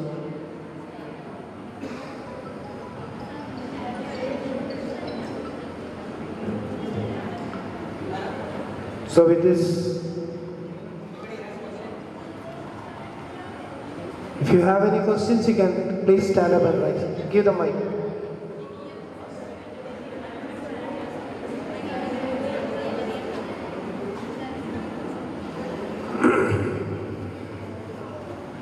Good afternoon, sir.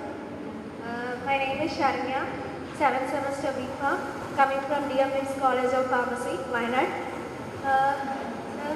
What are the disadvantages of nanotechnology by giving to transdermally? Disadvantages of nanotechnology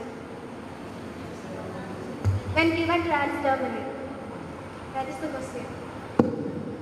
Transdermal route is used to overcome the disadvantages of oral route. So as such, maybe the demerits are lying with the drug candidate itself. All the drug candidates are not suitable for transdermal delivery. Higher molecular weight and higher molecular weight drugs, and if the dose is very much high, then we can't use, and if the biological half-life is so much long, then also we can't use for skin delivery of the drugs. Any other thing you wanted to ask? No. Actually, when we deliver the drug through the oral, from the hepatic vein, it will go to liver.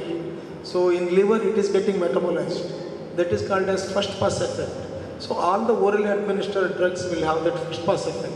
So if your drug is undergoing a lot of first pass effect, then the bioavailability is less. But in case of transdermal, you are overcoming that first pass effect because you are overcoming the portal vein and drug will not go at first instance to liver.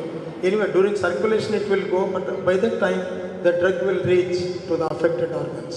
So that is the advantage what we get with transdermal route.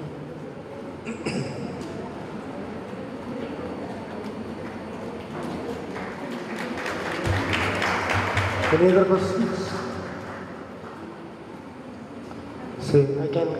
So we are concluding this today's section. We are presenting a memento as a token of appreciation to our speaker, beloved speaker Muthalik sir.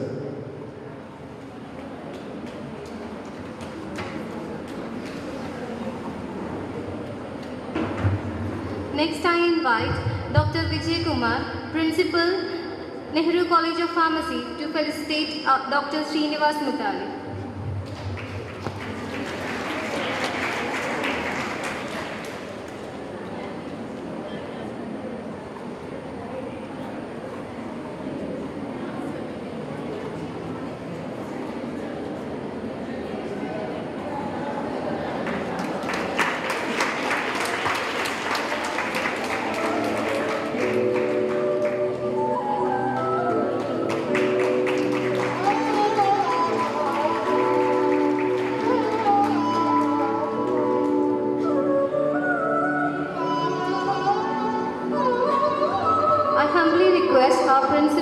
Dr. D. Vijay Kumar to hand over the memento to our Vice Principal, Dr. K.G. Prashant, for sharing the resource person.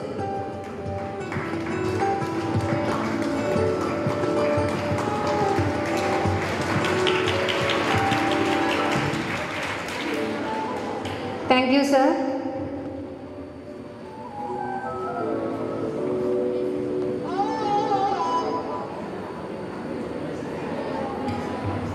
Thank you all. Now those who are presenting the posters can assemble in Seminar Hall, Nehru College of Pharmacy, new block. We have arranged a college bus for you in front of the auditorium. So kindly utilize the bus.